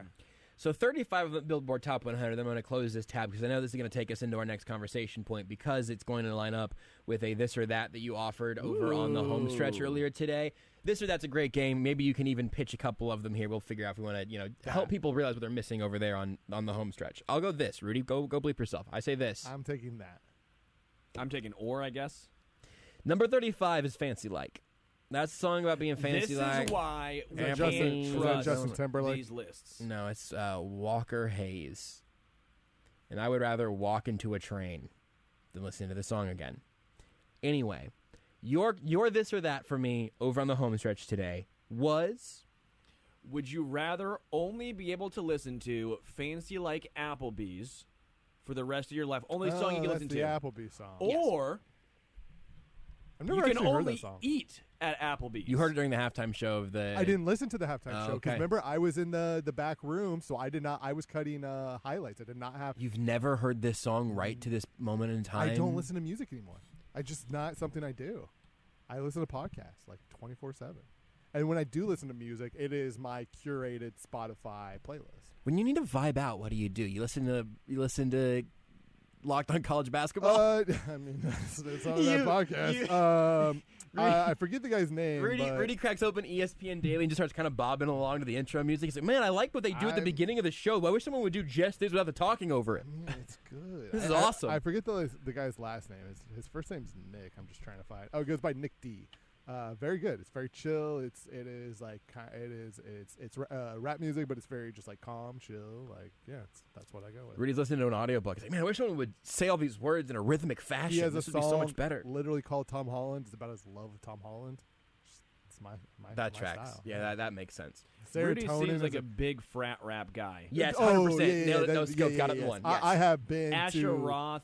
I've seen Ash, or no, I haven't seen Asher Roth. Sammy and Adams. I've seen Sammy Adams. Mike Stud. I have not, or was Mike? I don't think I've seen Mike Stud. I don't think he was at the concert. Batter up. Played at Duke. Played baseball. at Amazing. Duke. He played with Marcus I Stroman. just I love. Saw I just was- G-Eazy, obviously. Haven't Saw seen G-Eazy. haven't seen Hoodie yet. Hoodie Allen, I saw them have not together, seen. and G-Eazy opened up for Hoodie Allen. Wow, let that one sink in. My favorite this guy opened for this guy thing. You familiar with Watsky? Oh yeah. Watsky. He also kind of in the frat rap. He's realm. like, I would say not frat rap, but like master's program rap. You know what I mean? Yeah. You know? But yes, so I've always, shockingly, if you don't know who Watsky is, go ahead and Google him and then be surprised that I love Watsky. You won't be, but you will know what he looks like. Big Watsky guy. Always been a big Watsky guy. But he had a tour, I think it was 2016 or 17, where he was in Lawrence. I've seen him multiple times in Lawrence. But his drummer also did an opening set. His drummer / one of his openers, Anderson .Paak, who was on stage at the Super Bowl last year. He was on stage playing drums for Snoop and Dr. Dre and everything. He had obviously the new project out with Bruno Mars that was maybe a little bit underwhelming. Never heard it actually. I thought it was pretty Silk good. something? Silk Sonic. Yeah, Silk I thought it was Sonic. pretty good. You know why? Because it was actually good music. It wasn't talking. That's why I can't stand a lot of the new. What's this Yonde people are talking about? I don't know. You mean Donda? No. Kanye. I think I know. That's what I I'm said. called Donda. There's a second one. Go ahead. What are you gonna? You're about to say kids these days and these. Yeah, kids these days. These rappers talking about violence and sex. Yeah, come on. Listen to "Lick It Up." That's real good family fun. I didn't by know. Kiss. I didn't know what you were. No, that's funny. That's a great. I didn't know what you were saying. There's something in the current state of music that you just can't. You cannot abide by. I'm just really. A lot of I think new music sounds very alike. There's not much variance to it, and I get irritated because it's like you don't have to use the exact same beat. You can do something different. And I thought Silk Sonic was different. Pick up a guitar and play some real music. Learn some power chords. Real instrument would be great. Although I will say I love when I say pick up an instrument, make it better than Lil Wayne did it for an album and it was horrible. Yeah. And then he went back and it got better again. So not everybody should pick up an instrument. Yeah, fair enough. Lil Wayne's. I love Lil Wayne. Machine Gun Kelly's gone down that route. He's horrible. He's picked up a guitar and he's doing a lot of that stuff. Have you guys? I don't think we should. I don't actually want to spend time here. I just want to know if you guys know about the video. Him and Megan Fox sharing each other's blood. No. So all of that was wild. They got engaged and they drank each other's blood. And Megan Fox's engagement ring. I mean, is that not what you guys just? I thought that Friday night. I asked Renee for a redo because he said that Megan Fox's ring has little thorns in it. So if she tries to take off the ring, it will hurt because love is pain. Is he 12? I love this. Well, so. You guys definitely haven't seen the video that I'm talking about. There's a video of her taking the ring off. Nope, no. It's from maybe 10 years ago, and it is Machine Gun Kelly talking about, I think, Kylie Jenner, who I think at the time was 16, and Machine Gun Kelly says some things. Might have been younger. She was not She's very still pretty old, young now. and he was a lot older, and it also prompted him to say a lot of things that honestly made me think, I can't believe we have let this man become a superstar, because if you heard this from your cousin on Facebook, you would call the authorities. It is a tough spot for MGK. I just wondered if you guys had seen that. Well, he was. No. I don't keep up with his life. He did suffer. It was on Twitter. I'll tell you about Twitter later. It's something the young kids are on. To be fair, he was punished. I don't know if you saw, but he got slapped in a movie called Jackass a while back. I just can't believe that. I don't know. It's wild. If you guys feel like Googling that video, it's him in an interview. It's bad. Frankly, I'm okay. You can just trust me that it's bad also. That's I trust you. It's because my trust for you. Also, the whole this don't or that trust thing you, was really just glossed over. I wanted to go back to this or that. I'm sorry. There's a lot of things currently happening. Maybe not a good promo. No, so sorry. I don't remember how we got to this point. Oh, Rudy's never heard. Rudy, go put in an AirPod while Sterling sets this up and listen to 20 seconds of Fancy Like. That's your assignment right now. It's not happening. I don't need a song about Applebee's, okay? No, and it sucks, but you need to know the context of it for this stupid game we want to play. I feel like I know the context. I don't like this. Does this have Jared Casey in it? He's on a date night. I don't like this. Also, you should have heard it at 1,000,000 decibels during the CBS halftime show. Also, New Country is ass. Well, New Country's pop. They took the worst parts of rock music. Mm-hmm. They took the worst parts of pop music, and then the worst parts of rap music, merged it together, and the worst parts of country music. And they were like, you know what? Let's go ahead and mash it all together and be the most cheesy, boring, bland thing of all time. I am really musically open-minded. I like lots of stuff in lots of different I love genres. country music. Can't stand it. I can't stand this new. So I feel like there could have been a world in which I would have just heard more of the country music that my grandparents listened to or whatever, and I could have gotten into some Merle Haggard probably. Okie from Muskogee. But I just never did. My parents never listened to it, and I'm definitely not coming back to country music for Fancy Like. Not happening. Look, throw on some David Allan Coe. Crack open a Busch Light, and it's a lot of carbs. Yeah. So the this or that you offered was, would you rather the only song you ever listen to ever again is Fancy Like, or the only place you can ever eat food again is Applebee's? Honestly, you can get it delivered to your house if you want to pay for DoorDash, whatever, right? Yeah. You can order a day of food in one trip and then have the rest at home. Breakfast is going to be real hard. Like breakfast. But so your question was, would you rather only eat Applebee's or only listen to that? Now, I'm guessing that Rudy and I are probably going to have different answers. I listen to a lot of music. Losing that from my life entirely would be pretty devastating. I also do love lots of different food. I would love to not eat Applebee's exclusively, but they've got a pretty expansive menu.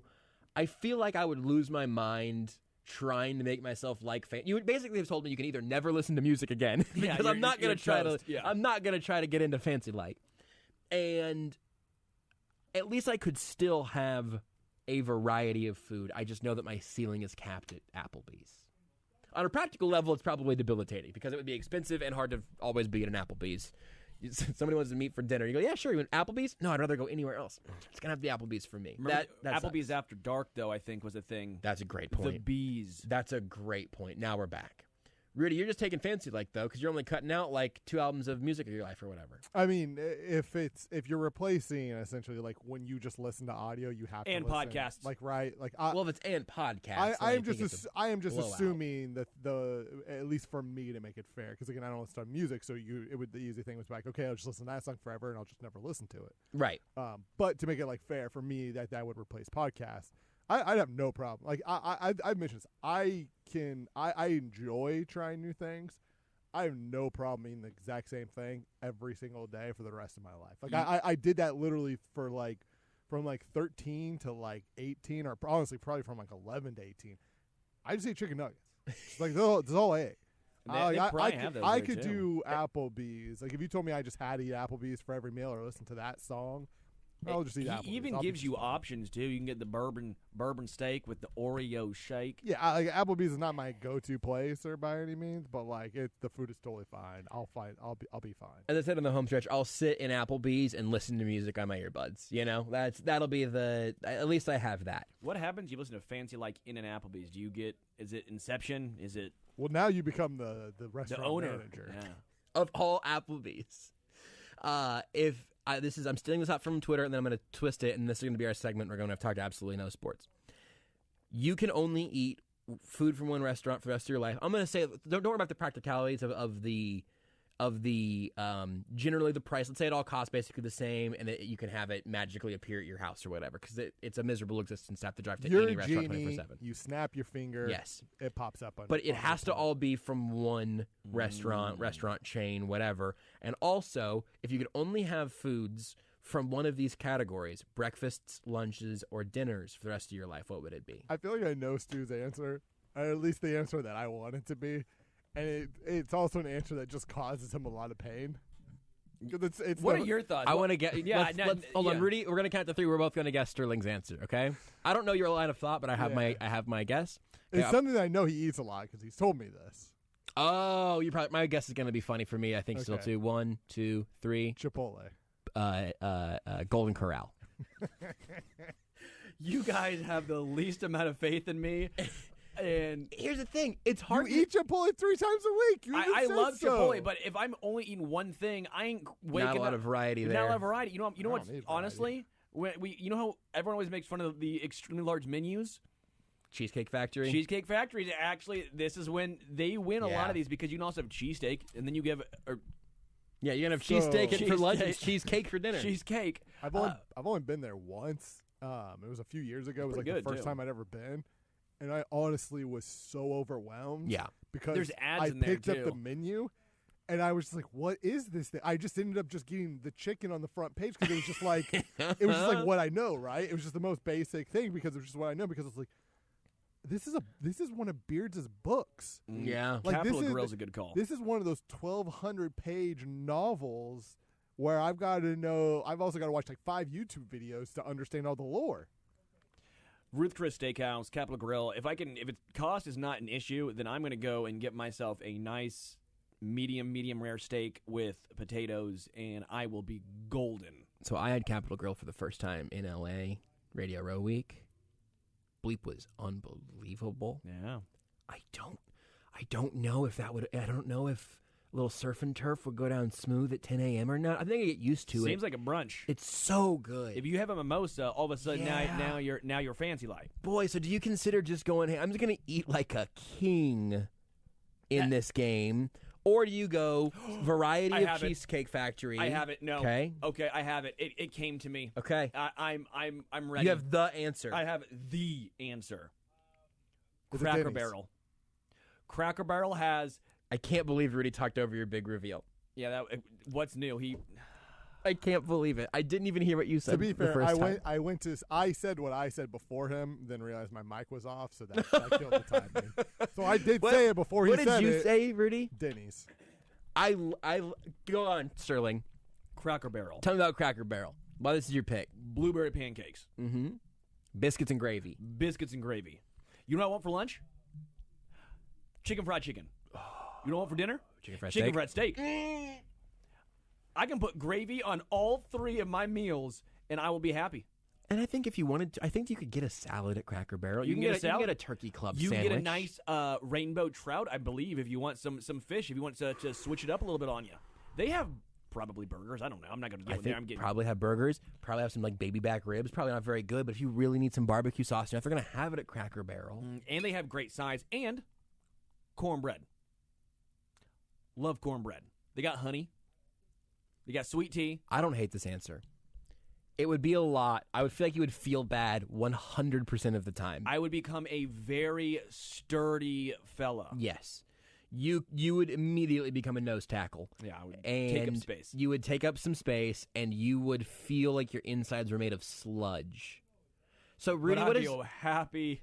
What's your answer, Rudy? You get one location here that's feeding you for the rest of your life. Yeah. Man, I'll talk through mine while you're a place it's not the best food by any means, but a place like Denny's or IHOP does provide you that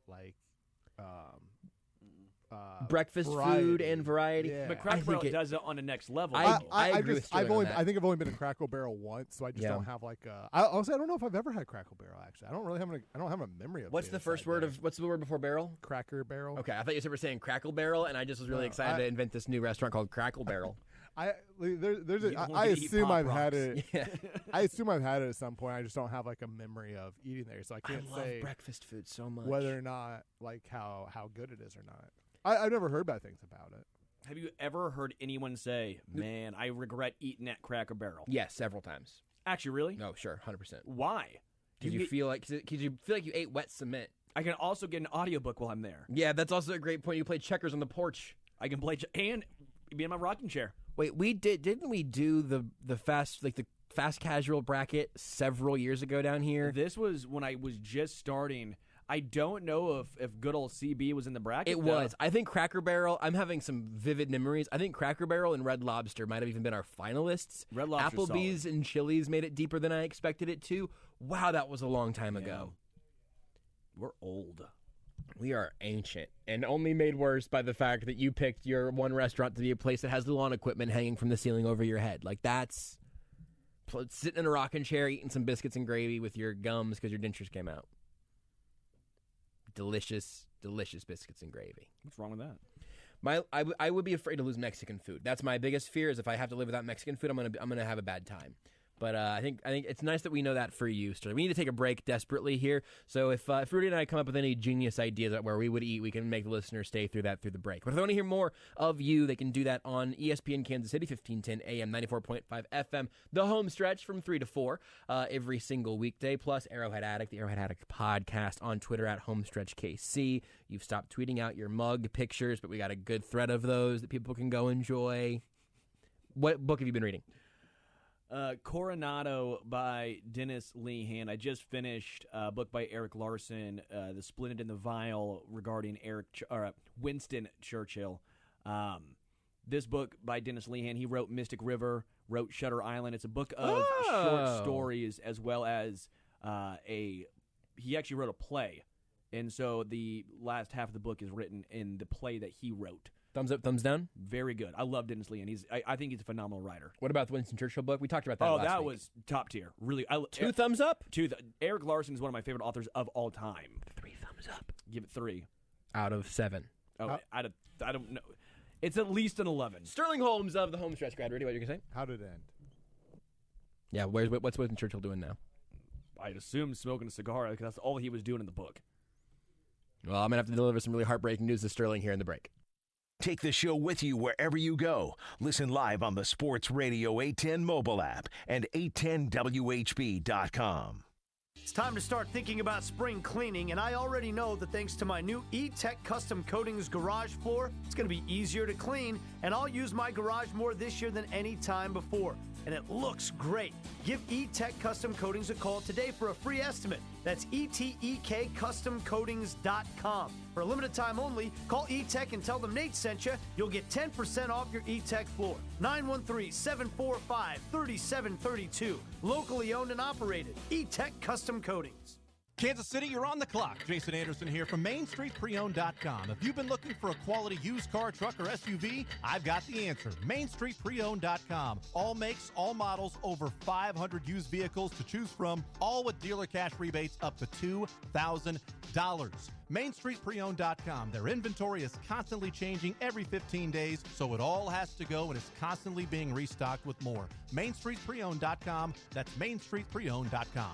Pro football legend Emmitt Smith understands your joint pain. It does not surprise me that there are a ton of people out there that's in pain. That's why Emmitt is such a proponent of QC Kinetics, offering real lasting joint pain relief with non-surgical, all-natural biologic treatments. Whether it's a joint pain, ankle pain, shoulder pain, neck pain, back pain, hip pain, any kind of pain, the body eventually will break down when it's under that much stress. That stress can cloud your judgment to the point that you'll just say yes to the scalpel or yes to another prescription of pain pills. But maybe it's time for a second opinion from QC Kinetics. The reason why I would recommend this is because the natural biologics that QC Kinetics is providing you gives your body a chance to naturally heal itself. Restorative, regenerative solutions are here. Get lasting relief and live your life. Call QC Kinetics, 816-412-6299. That's 816-412-6299.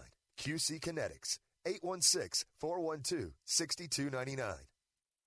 It's the home opener for Sporting Kansas City on Saturday afternoon at 2:30 as they take on arch rival Houston Dynamo. And you can hear all of the action live right here on your home for Sporting Kansas City Soccer, Sports Radio 810 WHB, presented by Michelob Ultra. It's only worth it if you enjoy it. Sporting KC hosting the Houston Dynamo in the home opener Saturday at 2:30 with the final whistle postgame show immediately following the match. Right here on Sports Radio 810 WHB. Hey, Kansas City, Stephen St. John here for Window Nation. Winter is almost in our rearview mirror. And in a few weeks, when we're feeling the rush of spring air arriving, Window Nation will be feeling the rush of homeowners, calling for new replacement windows. If you call now and beat the rush, you'll get special spring savings, enjoy energy savings sooner, all while upgrading the look and feel of your home. Call or visit windownation.com today and get 2 free windows for every 2 you buy. Plus, you'll make no down payment, no payments, and pay no interest for 24 months. And what makes the deal more amazing is your Window Nation windows are specifically designed for our climate. With Window Nation windows, you get custom crafted quality, Ultra Energy Star windows installed from installers who have installed over 1 million windows. I'd say yes. Get 2 free windows with every 2 you buy, no limit, plus no payments for 2 full years. Call 866-90-NATION or online at windownation.com. That's 866-90-NATION or windownation.com and tell them SSJ sent you. When you have trouble sleeping, it's tough. When kids have trouble sleeping, Mom, I can't sleep. Dad, just one more story? for nights like this, try Vicks Pure Z's Kids. Our great-tasting gummies are specially formulated for kids with a unique blend of botanicals and a low dose of melatonin to support their natural sleep cycle. Best of all, they're drug-free and non-habit-forming. Help your child fall asleep naturally with Pure Z's Kids Gummies. Consult with a doctor before use. For ages 4 and up. Sports Radio 810 WHB is taking over the Power and Light District again during the Big 12 tournament for the Miller Lite Fan Fest. Come out and get ready for the games with pep rallies, giveaways, huge contests, and more. You can watch all the games on the big screen at KC Live and check out the games in great sports bars like McFadden's and Johnny's. Make your plans now for the return of the Miller Lite Fan Fest, presented by Sports Radio 810 WHB. Kansas City's home of the Jayhawks, March Madness, and the Final Four. Sports Radio 810 WHB. Here's Brown looking for redemption. He hit it. Christian Brown with 3 fingers in the air, and the Jayhawks go up 4. Saturday at 3, Kansas faces Texas. Coverage of Kansas basketball on Sports Radio 810 WHB is brought to you by Hy-Vee, Buck Roofing, Harry's Brewery Collection, Victory Ford, and 23rd Street Brewery. Building a pool is not a job for amateurs. If you want a pool you'll enjoy for a lifetime, call the pros at Pro-Built Pool and Patio. Pro-Built Pool and Patio is the largest provider of fiberglass pools in the region. Unlike liners, fiberglass pools from Imagine Pools and Pentair Pool Equipment are built to last, and they have over 200 different design options to fit your space. Pro-Built Pool and Patio offers competitive pricing, financing, and the fastest install timelines. Get a free quote by calling 816-786-3893 or go to ProBuiltPatio.com. You're listening to Almost Entirely Sports. I mean, it had to be California, right? It's got to be California, right? Right, yeah. With Joshua Brisco. God, it's Alaska. Damn it. On Sports Radio 810 WHB. Thanks again to Sterling Holmes for joining us last segment. Looking forward to the last hour of tonight's show here, starting in just a handful of minutes from now. Not just our weekly Friday chat with our one and only Mick Shaffer of KSHB 41, but the return of a ghost. The return of someone from the great beyond to talk about Elden Ring, a video game that he loves. No further hints will be given, but it might be somebody who used to be on this show on a daily basis. We'll get to that coming up. We'll have Mick first, and then we will grab our Ouija board and see if we can't get a little bit of Dark Souls expertise. But I think it's pronounced Ouija. Ouija. You have to get every. Is that too many? How many letters is Ouija? That's 6, right? Isn't it just O? No, it's 5. What a good Wordle word. I know what I'm starting with today. I haven't played yet today. The word is Ouija, and you're gonna get it in Ouija. 1. You haven't done it yet? I haven't. I told you last night. I almost forgot last night, man. Yes. I like it was no joke. I was in bed, getting ready to go to bed, scrolling through TikTok when I saw a TikTok about Wordle, which then reminded me, I believe I haven't played Wordle. It was 11:57. I was like, do we think I can do this? Do we think I can quickly power through this? And I wish I could remember what my first word was, but I just remember it had a U in the middle. So I had a green U. I had the green U. So at that point, I went to Mount, and that got me obviously the M-O-U. The N was in the wrong spot, right? So I was like, okay, I know it's M-O-U blank N. So I was like, okay, what word could this be? Mourn. Oh, boy. I was like, wait, the way you were describing it there was... I could not follow that audio-wise. I couldn't remember what the word was. Yeah. So the word was mourn. Okay. And I had on my second guess, I knew M-O-U was correct. I knew the N was the right letter in the wrong spot, which means because there's only one other space. I was like, I know exactly where that's at. I just got to fill one. I was like, man, maybe this should just be my new strategy. We're speed running Wordles, just 5 minutes or less. Not think too hard. Just churn out words. So, do you know what your streak is currently? So if not, you can check it. It's not good because I got Trove wrong like a week ago. My streak is currently 61. Now, I will say that I feel like I feel like there's an asterisk on Knoll, Knoll. I was not going to get it wrong. I just took several long breaks that day, and then somebody tweeted at some point that it was a presidentially relevant word. I did not get that hint until I had already realized that Knoll was on there. It was like an option there, so you can put a slight asterisk there. But I have no one-shots and no twosies either. I've gotten all 3s, 4s, 5s, and 6s. Only 6 6s, though. I've got a 2. I've got 1 2, 11 3s, 14 4s, 11 5s, 5 6s. I've only played 44 times, so I've got a 95% win percentage because I missed Trove. This is, I know we're in reruns here. I promise we won't talk about Wordle with Mick today. Also, this will be our Wordle segment. Ouija was not helpful today. I can't remember what today's was. I don't know what it was. I just know I just put it in. I got. Oh yeah, no one helps today. I only got one yellow square. Yeah, sorry for leading you astray. If you want to just do Wordle live right now, I'm good with that. But so I have been playing. Yeah, I don't know if I want to ruin the word. Like, it's still early enough, right? You know, I don't know. That's fine. You don't have to. Because I feel like if it's before 10, I'm not really, anytime before 10, I'm not really trying to, like, ruin. Now, after 10 p.m., to me, at that point, it's, like, fair game, right? Because, like, in some places, I mean, no place in America is it now a new day, but it's getting close on the East, right? Right. No, that's fair. That's all right. I'll give you this then. I have really enjoyed Quordle. You have. I love Quordle. It's the one where you're playing 4 games of Wordle at a time. You get 9 guesses to get 4 words, but each word you guess is the same one. And I am at an 81% win percentage right now, currently on a 5-win streak. 7 of those wins have come in all 9 guesses. I've only got 1 7. You and me and Lebo will share our Wordle scores in a group chat. Mm-hmm. I mostly share Quordle scores with Matt Derrick. Matt Derrick and I are very much in the Quordle guy.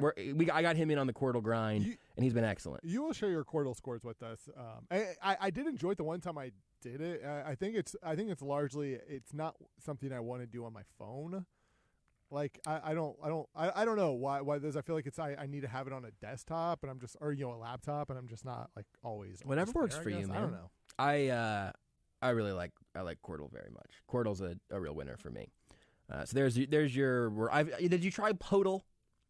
It's the NBA one. Oh, I was because I've seen Mr. McFly R.I.P. Yeah. Tweet about it. Yeah. Not really tweet about it as much as it's.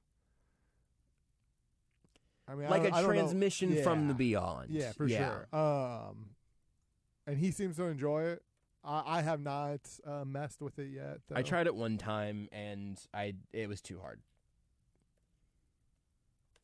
You can turn on silhouette mode, though, which supposedly makes it easier. I'm going to check on this. Yeah, Beards, I say, but, like, sent a message from the beyond that he accidentally clicked on it and that it didn't help him. And that he got it in 3 or whatever because he's just that smart. I don't know if I believe him. Hold on. Sorry. I am now playing it. And for today's, I won't give you any hints. Oh, I thought I was going to. Oh, okay. I don't understand how some of these work. I don't understand what all of these mean. Nikola Jokic. I got it in 4. Jeez, look at you go. I got today's in 4. Wow. I should have got it. If I would have known the rules better, I would have gotten it in 2, I think. Devin Booker? Chris Paul. Do you want me to, should I spoil Podal for today? I think it's fair to spoil Podal. My first guess was Devin Booker. Of course. Here's what I'll tell you. My first guess was Devin Booker. Then there were a lot of greens. I'm not going to tell you which. So it gives you age, height, number, and position, and division, and conference, and team. What's Devin Booker's number? 1. So for 1, it's not Devin Booker. It give you a 1 though, like as the number. It pulled up the 1, and then it has an up arrow, presumably meaning the number is higher than 1. So it's not a number 0 or double 0. Okay, so you put in the player's name, and then it gives you the information of the player, and it lets you know that hey, this is extra. Oh, that's fascinating. It notes so Devin Booker is 25, and then it has the arrow for 25 or whatever, or if it's correct, it's green. Has him listed at 6'5". So is this player taller or shorter than Devin Booker? My issue is that I was not paying attention to the age, or really the age one is the one that I probably should have looked at a little closer.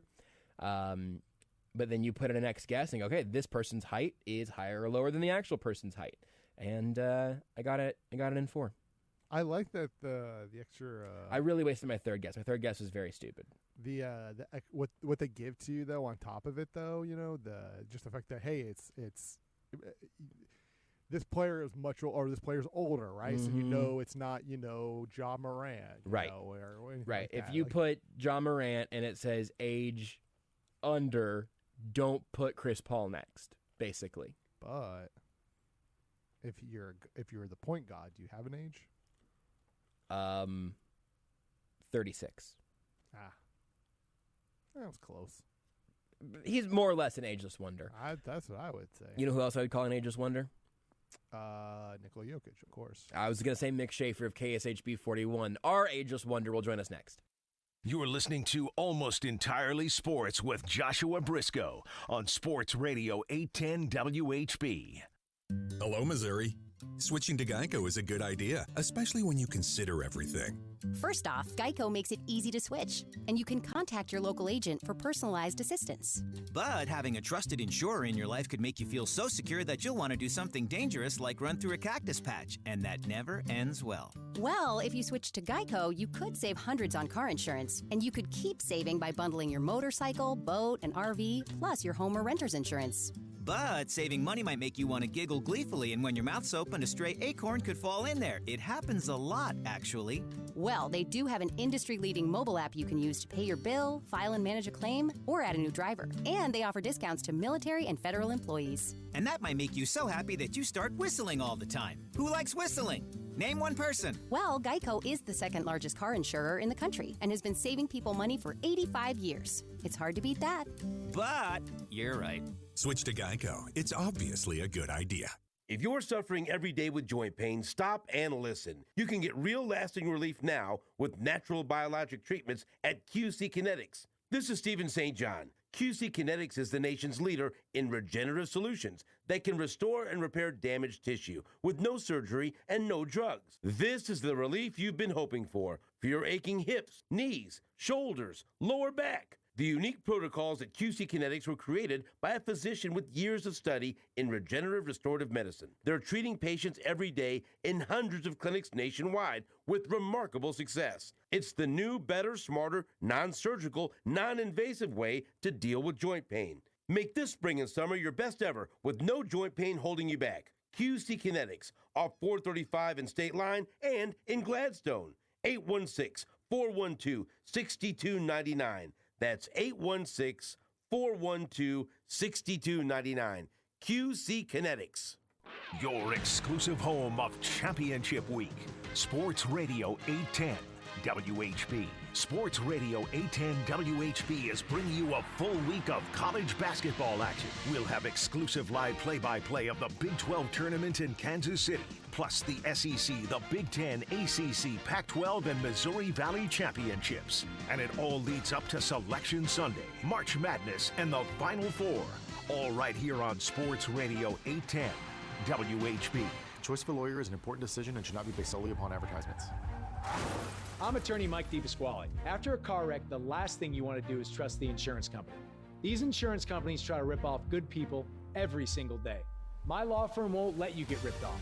We'll fight to get you all the money you deserve, and you don't pay us a dime unless we win your case. If you've been hurt, call me. I've got this. Mike's got this. All you need to know, 816-888-7500. Mike's got this. Update your bathroom now while all Dakota vanities are on sale at Menards. Pick from our great selection of Dakota vanities, including the elegant and functional Monroe collection in beautiful finishes, like the light-colored wood-grained Ponderosa. A 24-inch vanity is just $99.99 after sale price and 11% off. Save 11% on everything now at Menards. Good through March 5th. Savings are mail-in rebate. Some exclusions apply. See store for details. Save big money at Menards. Since 1924, City Union Mission has worked to inspire better health and more hope in Kansas City. During this cold weather, we not only provide basic needs, we also deliver a path forward, focused on self-worth, wellness, and grounded in Christ Jesus. We work to transform lives and help individuals to thrive, driven by a clear vision of hope for a better tomorrow. We put people first. You can help change lives by donating at cityunionmission.org. Hope lives here. Sports Radio 810 WHB is taking over the Power and Light District again during the Big 12 tournament for the Miller Lite Fan Fest. Come out and get ready for the games with pep rallies, giveaways, huge contests, and more. You can watch all the games on the big screen at KC Live and check out the games in great sports bars like McFadden's and Johnny's. Make your plans now for the return of the Miller Lite Fan Fest, presented by Sports Radio 810 WHB. Hi, Olympic gold medalist Misty May Trainer here with Bugs Bunny and Daffy Duck, reminding you to get moving every day. Get up and play an hour a day, Doc. Check out how to be a player at letsmove.gov. A message from the Ad Council and HHS. Sports talk powered by fans. Sports Radio 810 WHB Kansas City. The power of sports.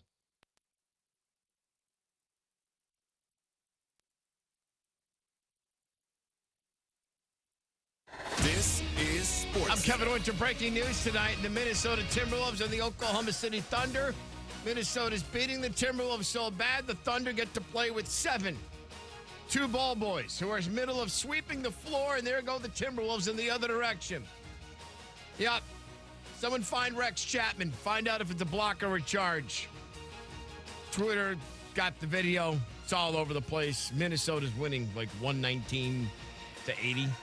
122-94. Sorry. It's close. Meanwhile, in Philadelphia tonight, present the Tyrese Maxey Show. Tyrese went nuts. Sorry, Emmett. The Cleveland Cavaliers were leading by 21. Notice I said past tense were. Leading by 21. Tyrese goes for 33. Joel with it on the back down. Step back 16-footer. Remain good. He got it off the front, and then it nestles in. Embiid with a 1-foot step back on Darius Garland. 6 by 6. A little bit of touch. Tom McGinnis, 97.5, the Fanatic. Maxey goes for 33 on 10 of 15 shooting. 5 of 6 from beyond the arc. James Harden, 25 points. Joel Embiid, 22. Philly wins 125-119 over the Cleveland Cavaliers. Atlanta survives in Washington 117-114 on ESPN. Game 1 of our doubleheader. The Bucks are leading the Bulls by 5, 108-103. 3.5 to play. As soon as that game is done, we'll take you to game 2 of our doubleheader. The New York Knicks West Coast road trip continues. They're in Phoenix to take on the Suns. It's Greeny, and we are busy looking at the NBA stretch run. So much left to be decided, and what might be the most competitive postseason of all time take shape. We'll talk about it. It's Greeny, starting 10 a.m. Eastern on ESPN Radio and ESPN+.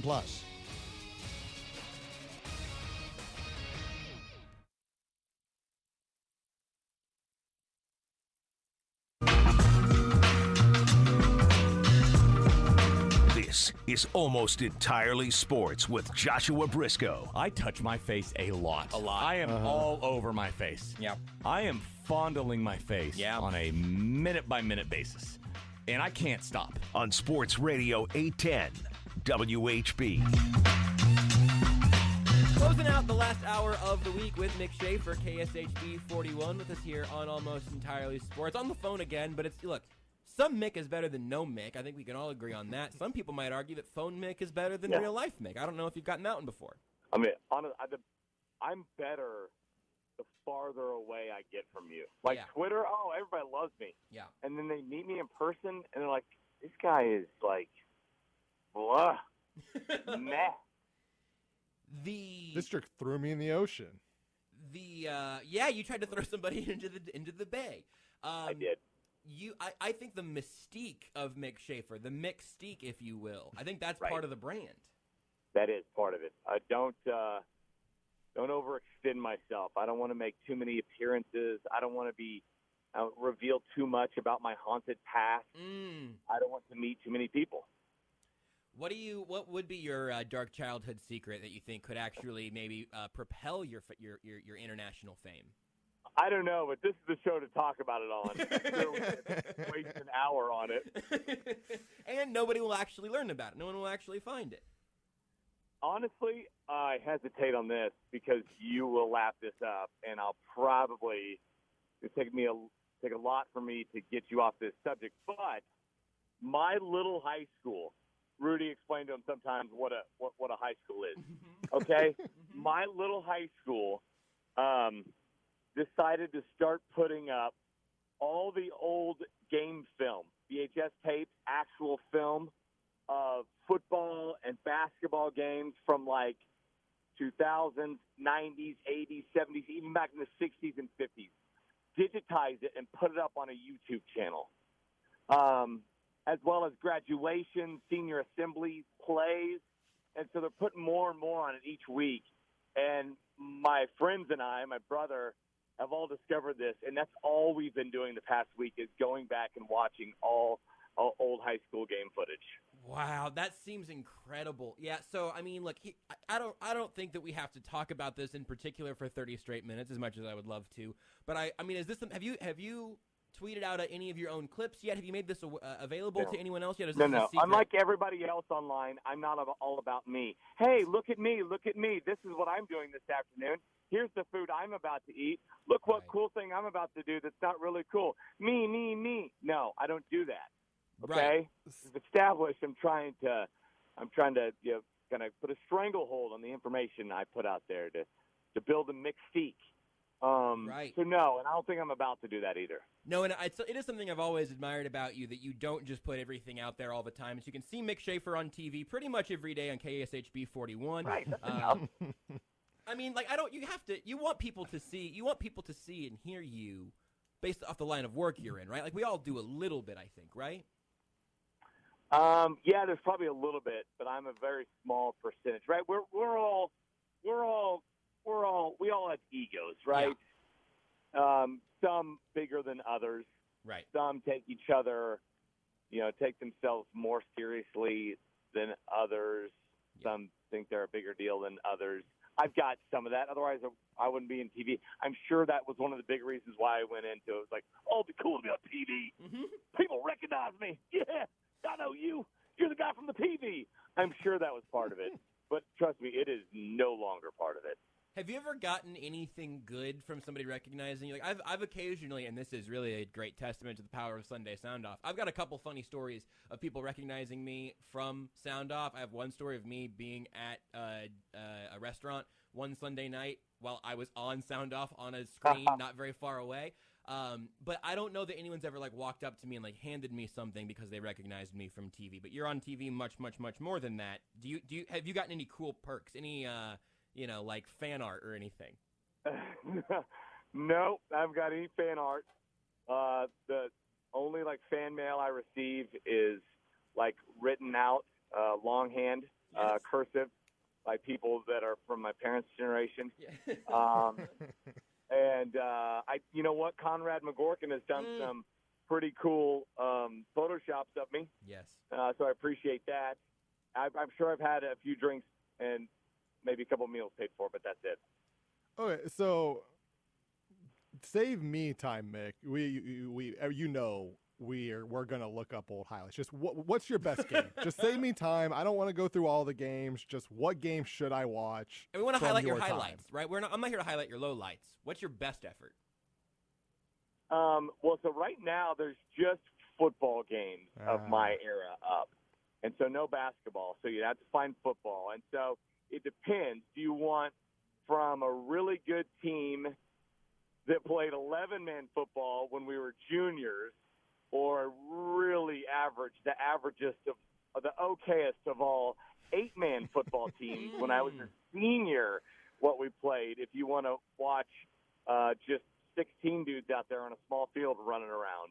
It depends on what you want to watch. I trust both are available. I trust your judgment. What I want to watch is I want to watch you scoring touchdowns. I want to see a celebration. I've got a couple that I've clipped touchdowns I've scored, and I'll send them to you. But it's funny, like, I mean, looking back, the film or video quality was so bad. It looks like I couldn't tell. I'm looking at it. If you would have told me the game was from the 1950s, I would have believed you. I'm like, no, this is 1993. It's so. God, it looks like it's from out of Kuwait or something, circa 1939. What the hell, man?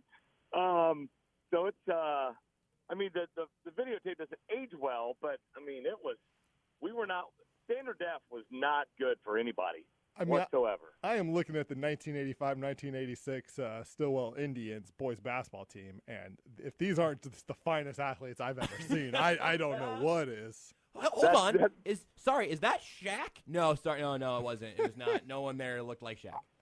It's by the way, I'm from Caldwell, not Stillwell. Oh, why do I think you were Stillwell? I was gonna let you. Stillwell's Blue Valley, dude. Yeah.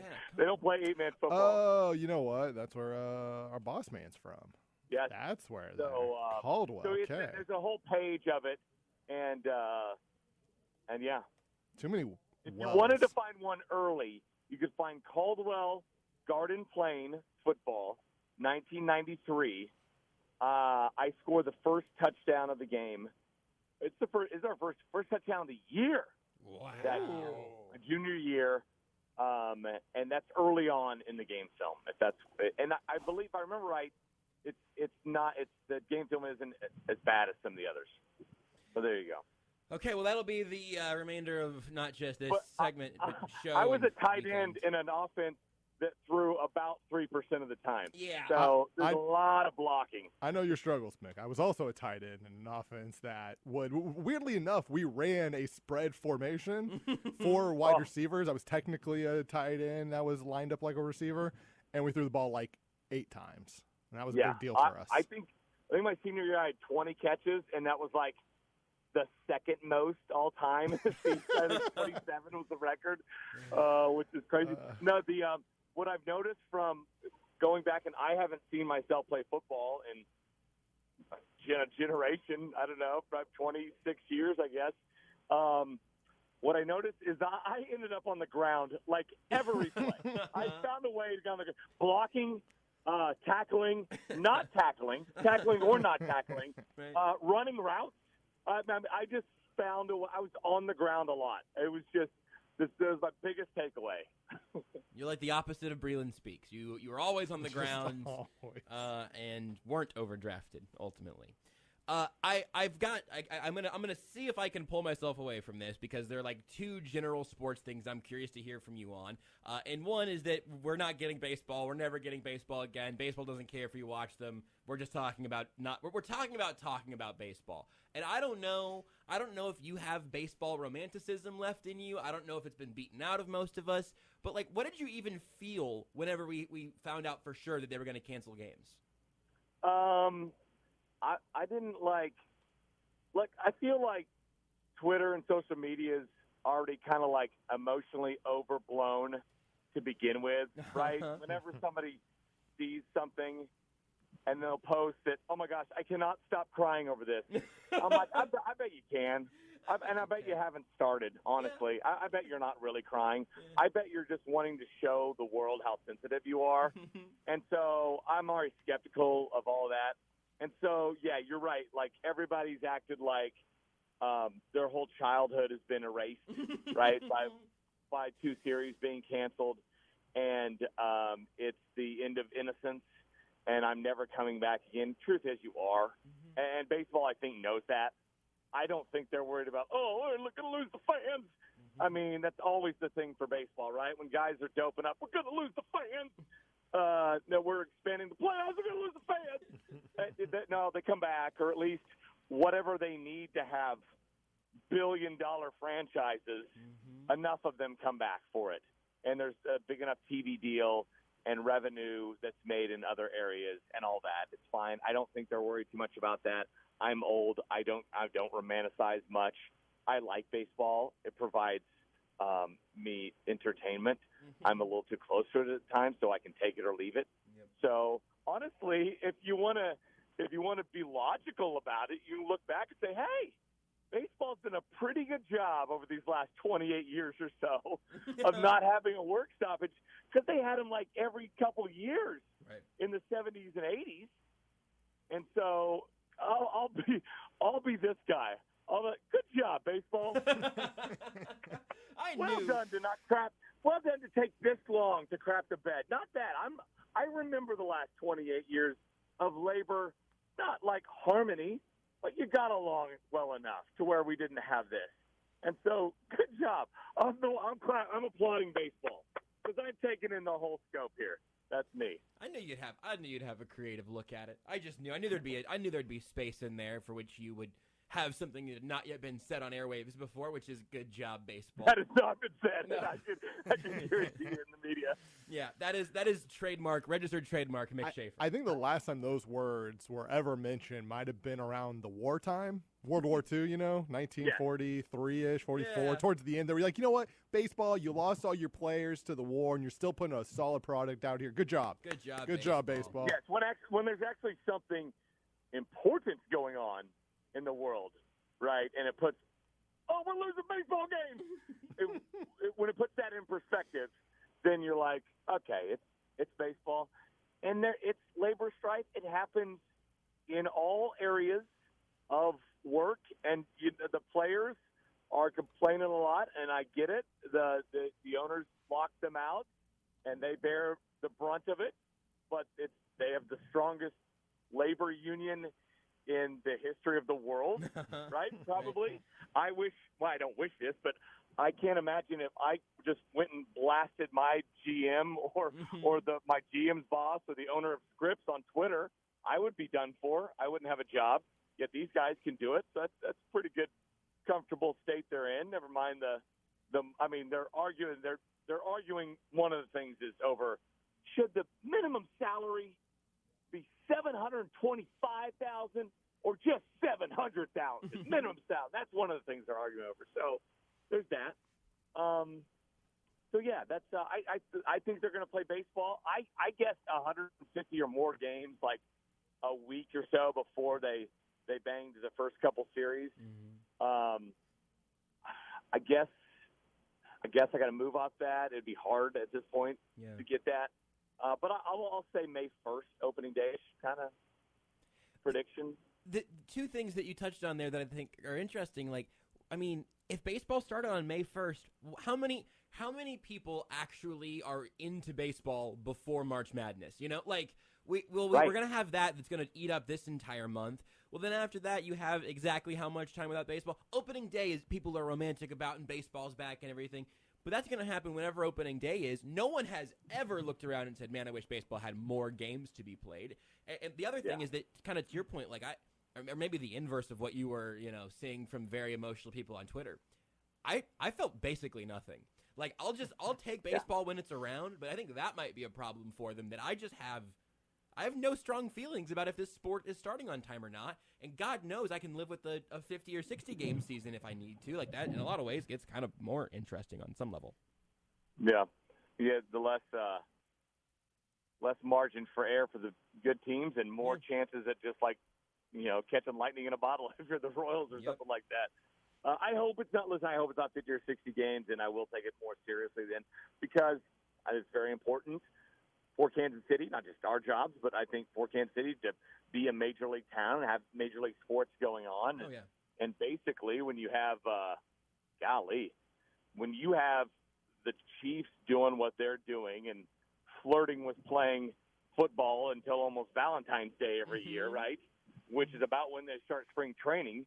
And then you have the overlap in, September and, for a couple of years, October, of baseball and football in this town. You have professional sports year round. You throw in MLS and the speed of the gains that league's making to become kind of maybe almost on par with baseball and some of these other sports in America, then I think that's a good thing. So I don't take it lightly. I'm not tweeting out that I can't stop crying over this. I'm not tweeting out, what do I tell my 10-year-old? What am I supposed to tell my 10-year-old? Are these guys, is MLBPA and MLB, are they thinking about my 10-year-old? What do I do? They should have to tell my kids what to think. This is on them. This is on Rob Manfred. This kid that I chose to have, what am I supposed to tell them about it? How am I supposed to parent? So, yeah, I'm not doing that.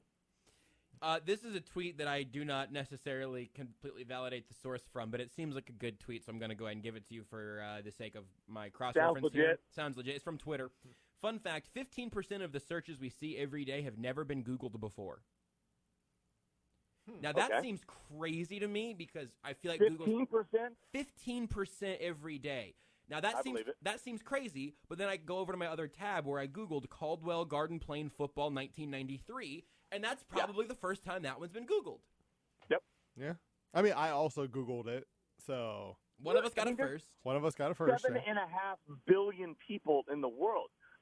You wrap your arms around how big of a number that is. Yeah. I would expect the number to be higher than that. So I also Googled Mick Shaffer high school highlights. I think Reid might have gotten that one. So I'm gonna try to get one that has definitely not been done before. Hold on. I actually did not Google that. Okay, so we got that one. See if I can rack up one more. Mick Shaffer high school highlights sexy. Mitch Shaffer. This pulls up a couple of pages, but nothing. I will say I feel like my search did not produce the desired results, unfortunately. Yeah. We don't have to tell the world about it. I know I'm talking to a couple radio guys, and everything is content. But yeah, I'll send you a couple. I'll clip a couple plays. You can break down how big my shoulder pads were, because everybody wore just the biggest shoulder pads. That's good. And had the loosest jerseys. And yeah, it was almost a different sport back then.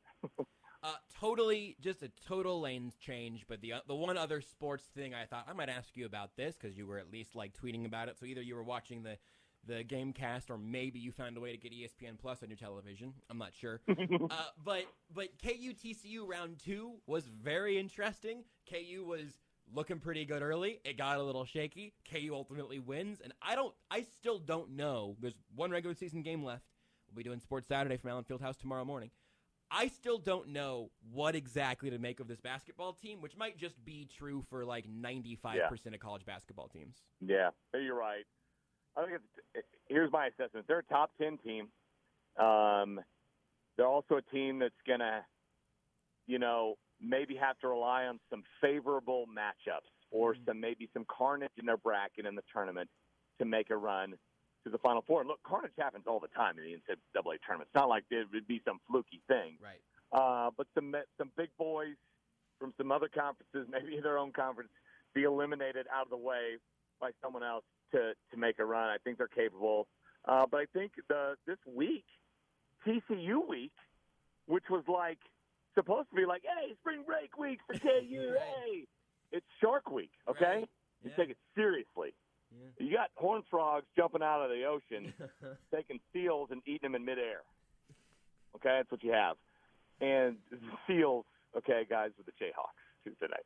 And it looked like they were going to be last night, right? Yeah. So I think that, exposes KU. I feel like, again, people get really dramatic. The hottest of takes, TAEKS, yes, come out after KU loses games and the sky is falling and all this stuff.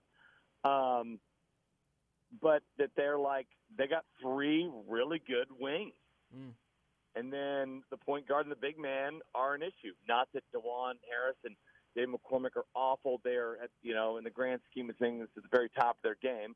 But for the standards that KU set, I don't see them as a championship team for that reason, which is weird because they have so much depth. They have so many guys that can and have played major D1 basketball at a high level and done very, very well, that just ride the pine all game long. But I think Remy Martin is an issue, right? I think they recruited over DeJuan Harris to get Remy Martin to have kind of a Devon Dotson type that can get to the rim, fast as lightning, can finish, can hit the 3, and it just hadn't panned out this year, whether it's for injuries, whether it's for button heads with Bill Self, all that stuff. It hasn't panned out. Probably too late for it to pan out because they don't play well. They're not winning games when he's playing, or at least at the clip they usually do. So that's my assessment of the team. A 2 seed, which is probably a good thing for them, so they can fly more into the raid, maybe play in the shadows a little bit more in the tournament, and capable of winning 4 games and getting the Final Four. I see it as they need to find the right matchups to do that type deal. What would surprise you more as of right now? A first weekend exit or a Final Four appearance? That's a good question.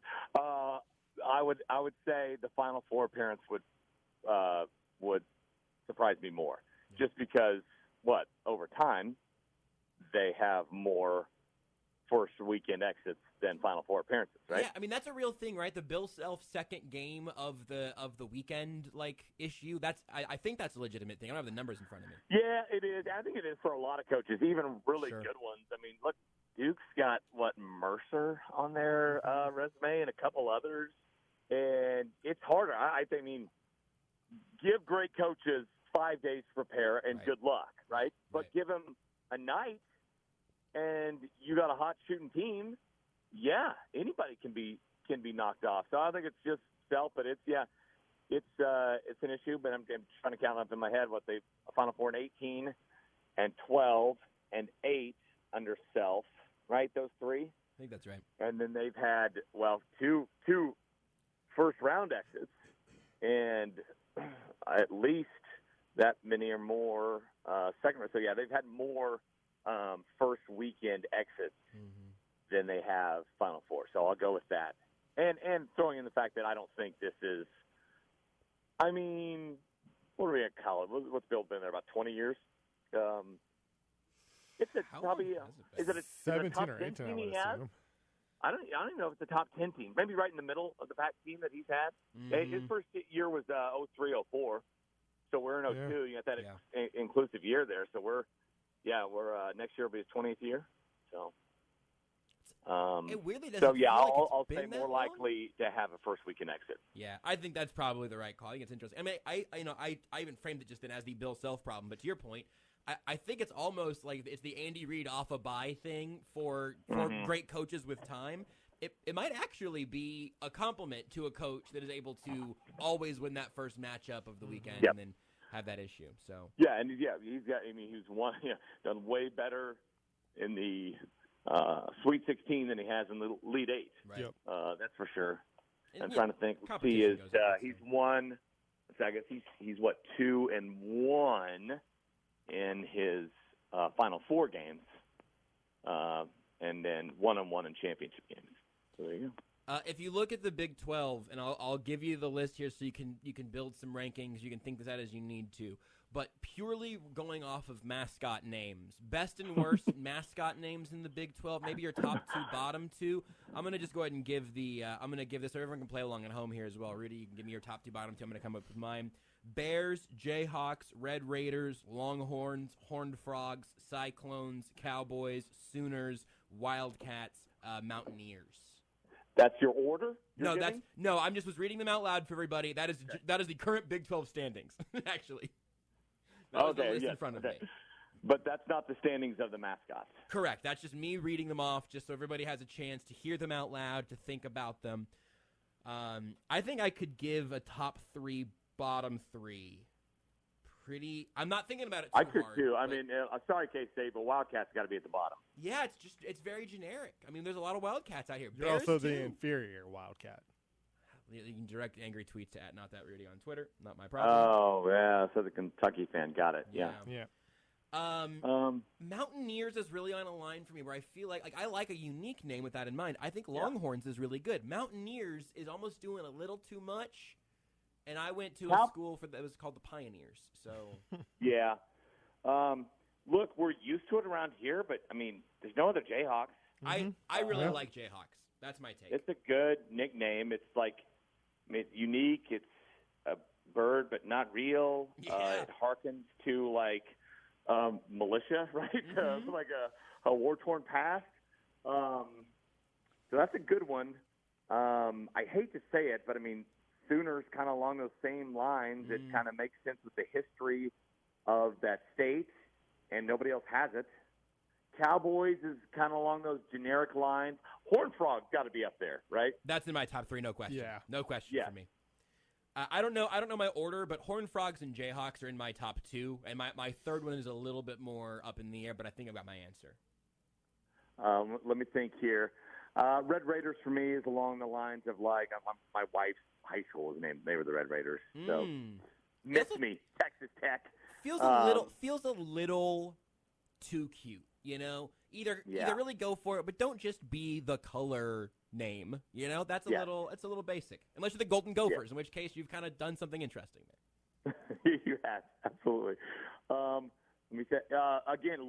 You're right. Longhorns is very unique. Yeah. It's not like, I mean, nobody's the Cows. That's pretty boring, right? But you put Longhorns. Yeah, no, we're down with that, and it's cool. A pointy mascot that looks like a uterus. Yeah. But huge bonus points. Sure, you Texas, and then Cyclones. Okay, I guess. Yeah, I feel like there should be. I mean, I know we're outraged at a lot of things, probably down on the list, but I mean, shouldn't we be outraged? I mean, the Cyclones and Hurricanes kill people, guys. Okay, why are we glorifying them with mascots? Why is their mascot a bird in a cyclone? Cyclones are a horrible place for a bird to be.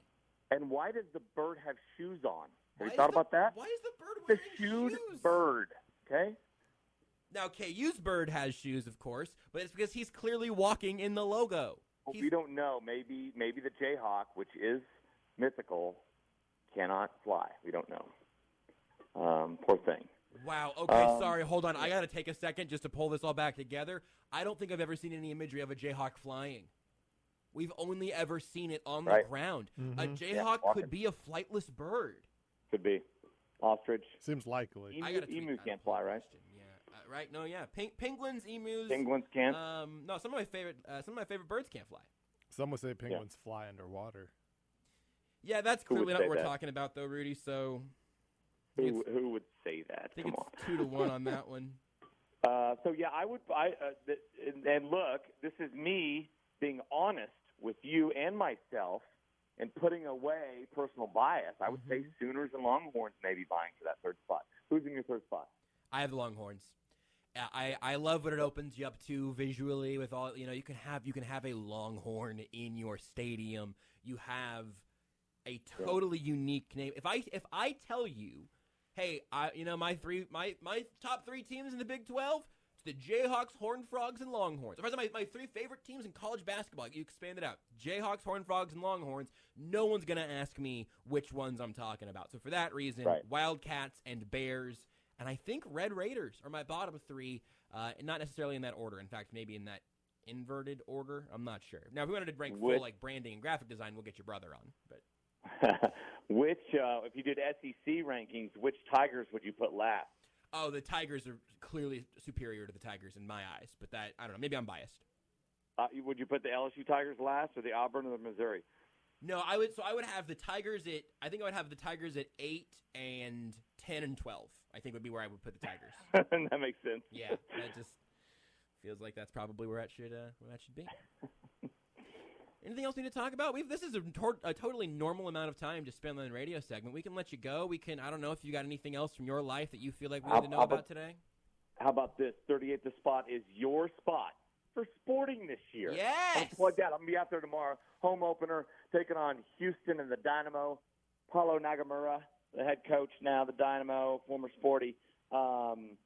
So that'd be cool. We're like home of the Chiefs. We're like a home of Sporting now, which is a lot more work for Mickey, but I will take the job security.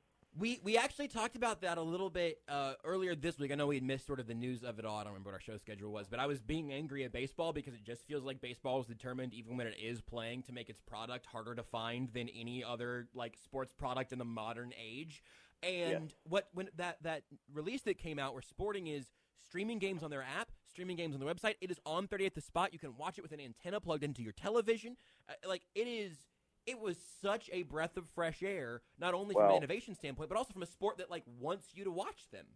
Well, and then hopefully, very, very soon, hopefully, I'm not in the talks or anything, but hopefully 30th spot's going to be on YouTube TV and Hulu TV very soon. Fantastic. Again, that is a team and a sport. They clearly understand the value of making your product easy to consume, and then people consume it, and they find out that they love it, and then they start buying your jerseys and scarves and tickets, and it makes me happy just as much as baseball's strategy makes me sad. Well, and it helped that their Bally deal was up last year, so they got out of that. God bless them for that, because that was not helping anybody. So you can go catch Mick out at the Sporting game tomorrow. Just go slide tackle him because we're celebrating the start of the MLS season. You can do whatever to me. I love attention in all forms. Also cool that you're going to have a new liner for next week. Appreciate it, Mick. Say goodbye to my mom. That sounds good. See you, Michelle. Want more Almost Entirely Sports? Watch the show live on the Sports Radio 810 Facebook page. Hey, KC, this is Jack Johnson from The Shift on ESPN Kansas City to tell you about the law firm of Gerritsen & Toth. They handle the most complex felony, federal, or state criminal defense cases. What sets them apart, though, from the average criminal defense firm is that they were prosecutors for 25 years. If you have any doubts, just Google them. You'll find that they have been doing this successfully, helping criminal defendants all over the Kansas City area for years. If you or someone you know are in trouble, call Gerritsen & Toth. They can help no matter the size of the problem. The choice of a lawyer is an important decision and should not be based solely on advertisements. At Robert Brogdon's Olathe Buick GMC, your car buying experience just got better. Not only do they have the best selection around, they're offering 90-day money-back guarantee on new vehicle purchases. That's right, buy any new Buick or GMC from Brogdon, and if you're not completely satisfied, return it for a full refund. From the 2022 GMC Yukon and Sierra 1500 Limited to the Buick Encore GX, now is the time to buy. Visit robertbrogdon.com or stop by I-35 in Santa Fe and Olathe. Customer must register vehicle. See dealer for details. As an employer, are you having a hard time finding great people for your company? Let Sports Radio 810 help you with your search. Many local companies are taking advantage of the 810 Jobs Connection program. Recruitment is tough right now. The online search engines are packed with all your competitors. Sports Radio 810 Job Connections is a turnkey program designed to help you find your next hire. For more information, contact Sandy Cohen at scohen@unionbroadcasting.com. That's scohen@unionbroadcasting.com.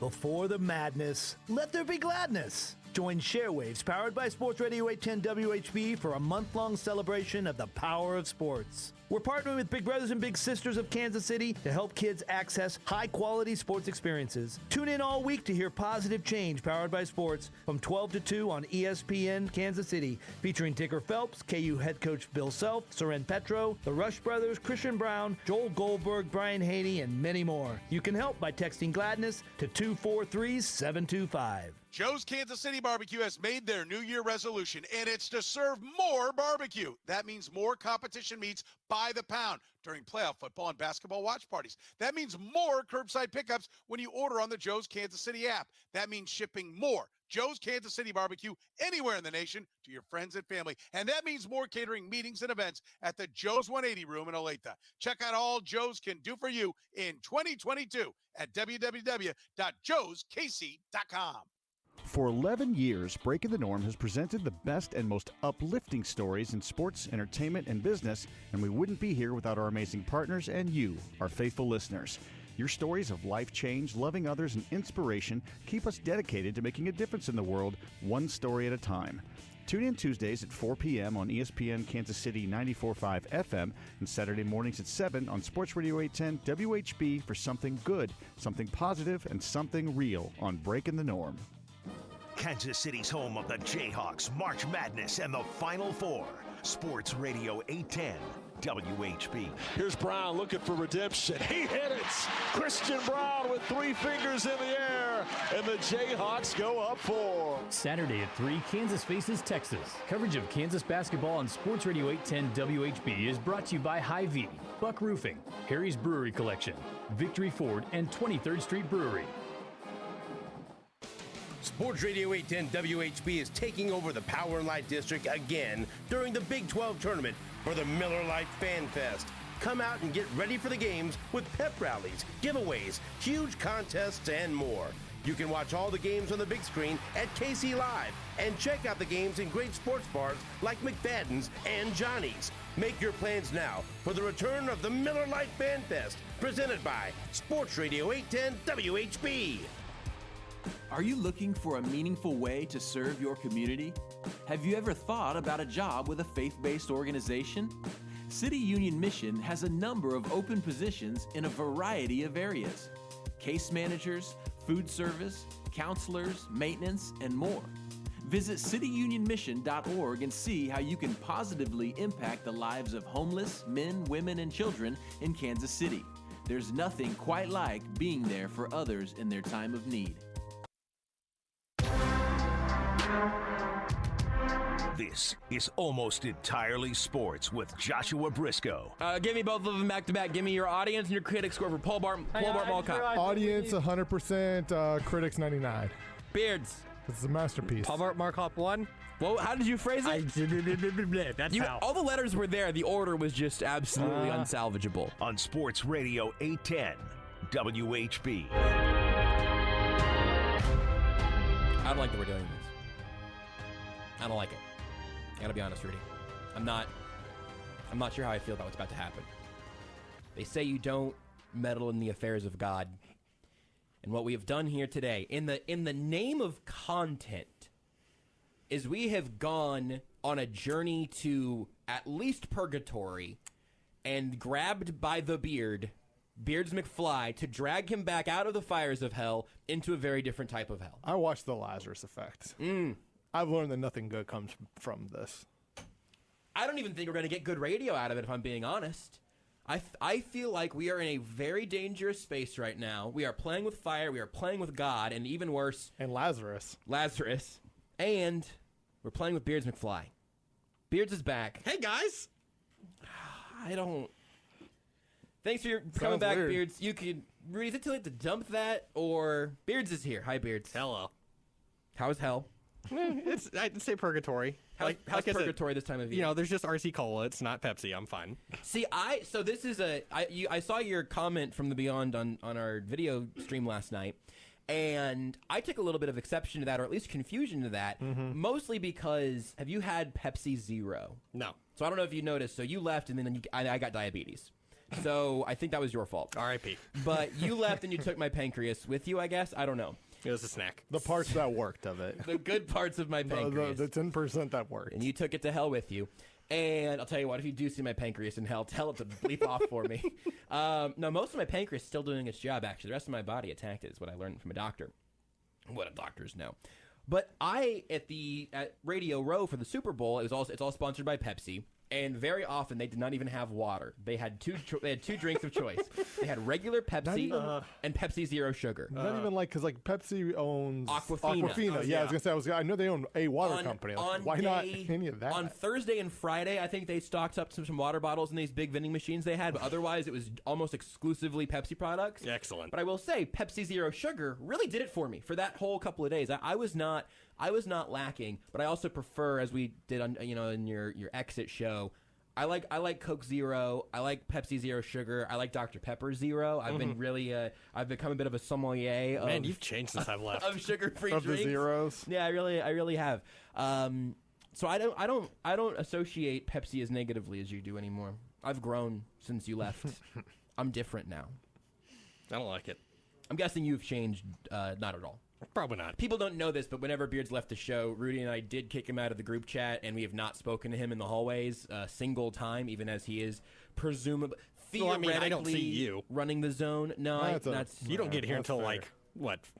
6:58. 6:59 is what I was gonna say. So a lot of times 7:23. Yeah, we just have to play 22 straight minutes of commercial breaks, but but Rudy's not such a hard ass about the bonus hour gets an extra bonus segment. That's right. Yeah. So I was gonna, it's nice to know that you haven't fully been extinguished in purgatory or hell or whatever. So I'm glad that your spirit still walks across these multiverses. But there's a very specific reason that you're here today. Is that you want to tell us about Elden Ring? Yeah. And we talked about it ever so briefly. I know it is the most recent Souls game from Software. I've heard people say that it is a pretty good entry point into the series if you are interested in it. I have watched a decent number of at least highlight clips and a little bit of gameplay footage and like a couple of streams even. And I am genuinely trying to figure out if I should make an effort to play this game or not. Because I've never played any of those before. Rudy, you've never played any of the Souls games before. No, I'm pretty sure I played the Bloodborne demo, but give me your Souls experience first. My Souls experience was I had a buddy that recommended to me Dark Souls when it was first coming out. Like Dark Souls 1. Yeah. So Dark Souls 1 and Demon Souls are different games, correct? Demon Souls was first, but it's kind of like its own independent thing. And then there was Dark Souls 1. And that's what they remastered for PS5 when it came out, correct? Yeah. Okay. I played 1. I got not too far into it and was just kind of like, yeah, this isn't really for me. It didn't click for me. I skipped over 2, and then 3 came out, and I had a buddy that got 3 for his birthday, so we played that together, and then I was like, oh, I kind of like this, so I bought it for myself, and I beat Dark Souls 3. Okay. He then also had Bloodborne, which I think is considered, at least before Elden Ring, that's the peak achievement of the Souls. It depends who you ask. Okay, all right. Most people will say 1 is still the best. Okay, but you bounced off 1. Yeah. Personally. Okay. I still can't get into 1. It just doesn't do it for me. Okay. Then I played Bloodborne. I literally bought my Bloodborne. Yes. I literally bought my PS4 to play Bloodborne. Beards bought Bloodborne. It's one of my probably 5 favorite games ever made. You would make it number 1 in the series, at least pre-Elden Ring, right? Yes. Okay. It's excellent. I've beaten it multiple times, and it's great. Okay. And then Sekiro, which is more action-y than the rest of them. It's the Samurai Dark Souls. Right. It's very good, even though I can't beat the final boss. You're still stuck? Still not beat it? Twice. I have gone through this game twice in an attempt to get to this final boss and beat him. Oh, my goodness. And he is rough. And you can't beat him. He's rough. Oof. Have you tried Googling a tutorial? Yes. Have you tried asking your big brother to do it for you? No. Okay, I don't have one of I those. would consider getting a big brother who can play that for you. So I don't know if you remember, Nintendo used to have a hotline that you would call. So I would just call it From Software, the hotline, and be like, "Hey guys." Yeah, he's nice. mean. He's a mean last boss. So and then Elden Ring. So that's my experience with it so far. Okay, so so all of these games. Give your best loose description of the whole franchise's like aesthetic core principles or whatever for somebody who might not have played these at all. Very difficult combat, but fair combat. Very difficult bosses. You sense of accomplishment whenever you defeat anything, and the story is very loosely told. Although that changes a little bit for like Sekiro. Okay. It's not like handed to you. You get like the basic idea going in of what the story is, and then the rest of it you're gonna have to like piece together yourself of something like an item description or environmental storytelling of like there's a statue in this one location, but in the other location the statue's got like its face knocked off. I'm just making stuff up for that. To where you kind of like piece together clues yourself, or like 99% of us do, you wait for YouTube videos to come out that explain the lore for you. Right, and they're very good. Okay, so they're all like both thematically and visually dark as hell. It's all very. They can be pretty. It's all very sepia from what I have seen. Not sepia necessarily, but it's dark. It has a mood. It is dark. It the has a first mood. word of most of these. Yes, it is. It is a very emo combat experience from when I was. But also, you make the point. Like I saw somebody tweet about this with Elden Ring today. They said like, well, the dying in this game is purposeful and is a part of the game, Yeah, not it's part a of flaw learning. in the game, or not you not being good enough at the game. You die and then you learn from that and try again or whatever. So walk us through what makes Elden Ring special, or just your own personal feelings in Elden Ring. I don't know them yet. So I've played only about 13 hours so far. Only I haven't been able to play it as much this week as I'd liked. That'll change this weekend. It's really good. I'm having a really good time with it. The open world is a cool new addition to it, and it's very beautiful. I didn't know there was an open world element. It's the only open world game that they have. No, I guess I didn't know that the other games were not somewhat open. They're world, I much guess more is what I should linear. say. There's like branching paths and whatever you can do, so where it's Right. not necessarily you're always going in one direction, but it's bottlenecked basically. Right. Is the way I would describe it. Once you select a path, there is you go down. You can go these other paths, and there's Yes. some stuff that you can do that way, but you're going to have to go this way at some point. Eventually, you're going to bottlenecking is. That Whereas makes sense with to me. Elden Ring, it's a giant open world, and there are what they call legacy dungeons, where this is where the story is. These are where the main bosses are. You have to go to complete the story, but you can just go and do whatever else you want in the meantime. So I have managed to beat the first legacy dungeon, but I also have explored a little bit of 2 other areas. So that's basically what I've been doing so far. And your takeaway, your to this point review of it would be 9 out of 10. 9 out of 10? Yeah. That's been most of what I think the bottom score I've seen is 9 out of 10. Yeah, so that's where part of my like FOMO comes from. So you're very in on it for these 13 hours you've played. I imagine the reason you haven't played more is like it's just availability, not that you've bounced off of it some. Because I've had both of those experiences. You know, we talked about. Pokemon I'm very much Legends enjoying a it. I just ton. haven't had time. Sure. So selfishly for me, perhaps also for Rudy, could your gaming laptop play this? Do you know? Yeah. I'm in the PC market, but I have not pulled the trigger yet. I will say very quickly on that. What I've are you heard playing it on? Xbox One X. Okay. The PC port hasn't been as good as what I've heard. Also. But like I'm playing it on an old gen console and it still looks great and performs well. Now, Beards did say Cyberpunk was good, so take all of this with a grain of salt. But Fair point. He's back, baby. But should Rudy and I try to get on this game at some point? Yeah. I'd say it's the most accessible, approachable, whatever you want to call it, because of that whole open worldness to it. Why? Okay, why is that? Because here's another point of reference. Neither one of us have successfully played Breath of the Wild, and I think I'm going to try One that day. someday. One of these days. I watched Rebecca play it. Eventually, I'm going to try it again. I think maybe after I'm a little bit done with Legends, because I feel like there might be some things I've learned that I've enjoyed in Pokemon Legends that maybe in that open world landscape I would enjoy more in Breath of the Wild. But I've bounced off of it, and that game is not as hard as Dark Souls. No. And it's much more my aesthetic. I mean, have you went up against some of those alphas? I mean, oh boy. No, right now, listen. You get Alvalug was it's a beastie boy. It's a beastie boy. So again, like for the people who would make this their entry point, but you think it would make sense? I think it would be better because it kind of forces you to go and do other stuff for a little bit. It's like when you go up to that first Legacy dungeon, it's a giant castle. Right. There is a boss literally on the bridge to the castle. He's not nice. He's a little mean boy. He likes to beat you up with his stick, and he basically teaches you, "Hey, you're a little underleveled here. Why don't you go do some other stuff? Right. Otherwise, go that way. Go explore that lake. Go over to that cave over there. You'll find things in there that'll help you out and get you to level up a little bit better." So it kind of makes you. But you can also say, bleep you. You're not my dad. You don't tell me what to do. Right. There are people that play these games and they pick the worst class in the game, which is like Wretch, where the only equipment they have is a club and a shield, no armor. And there are people that just play the game that way without leveling up. Those are like hardcore crazy people, though, and I am not one of them. I don't have like a video game anger problem. I've never been a controller thrower or whatever, even as a kid. But I also don't really voluntarily play games that make me feel bad. Is there a little baby easy mode for a little baby coward like me? There are ways to make it easier for yourself, is what I'll say. Okay. So, like, this game has. I was listening to the Besties earlier when they were talking about Elden Ring. Never heard of them. And there are these things where you can summon spirits. They describe them as ghost Pokemon. All right, okay, hold on. Now I haven't listened to the new Besties yet. Maybe I'm in. I've already bought the game. I just bought a gaming PC. Well, like you can get a little. They're like spirit summons or whatever, and there's one for like 3 wolves or a couple soldiers or a big old jellyfish. What about Ghastly? That's basically a big old jellyfish. A big old jellyfish. Yeah. And you can use those. They're depending on which one you have and situationally, they're pretty good. Can you name them? I don't think so. I haven't figured that out yet.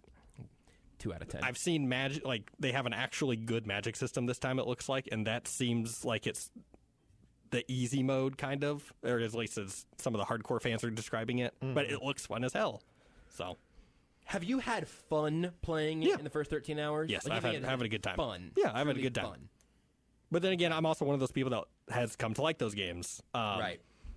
I've never you've always liked it when a big boy hits you with a big stick and says, "You're not ready for this right now, little Go do boy. something else." Go do something I am else. your father now. Yeah. Go explore that lake over there, son.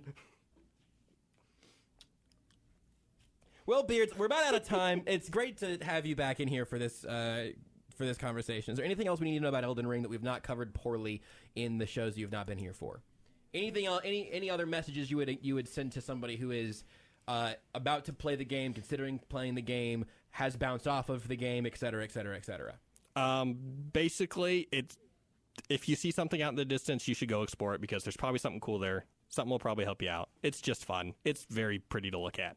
Funniest sign, user-generated sign you've seen. Ooh. There's a feature in the game. There is. I haven't played online a whole bunch, but I've seen some good ones just kind of out and about. The most annoying ones are always because there are sometimes invisible walls in the game that are like chests or whatever behind. So people will just put in front of every wall secret ahead, and they're all dirty liars. Or the other thing they love to do is there's a giant cliff with literally nothing down there you can see, and somebody try jumping right in front of it. It's like thanks guys, I know. But you have to you have to check. You don't have to. I would have to check, but also because it also puts little blood marks everywhere, like if somebody's died. And then you see all the blood marks next to try jumping. No, I don't think I will. I don't think I will. You bleephole. Beards, try downloading the Almost Entirely Sports podcast, would you? Just the podcast feed so we can keep our numbers up. That's what my sign says for you. The what? Please download the Almost Entirely Sports podcast feed. That would be my message to you. Never heard of it. Is that new? You know what? Did that replace Sports Night? Actually, secondhand, please jump. Thank you, Beard. Say goodbye to your mom. That's the end of the show. I got Sports Saturday tomorrow morning live from Allen Fieldhouse. I'll talk to you then. but we had Mick, and Beards is closing out the show, so say bye to your mom. Bye, Josh's mom. No, that's not what I said. You are listening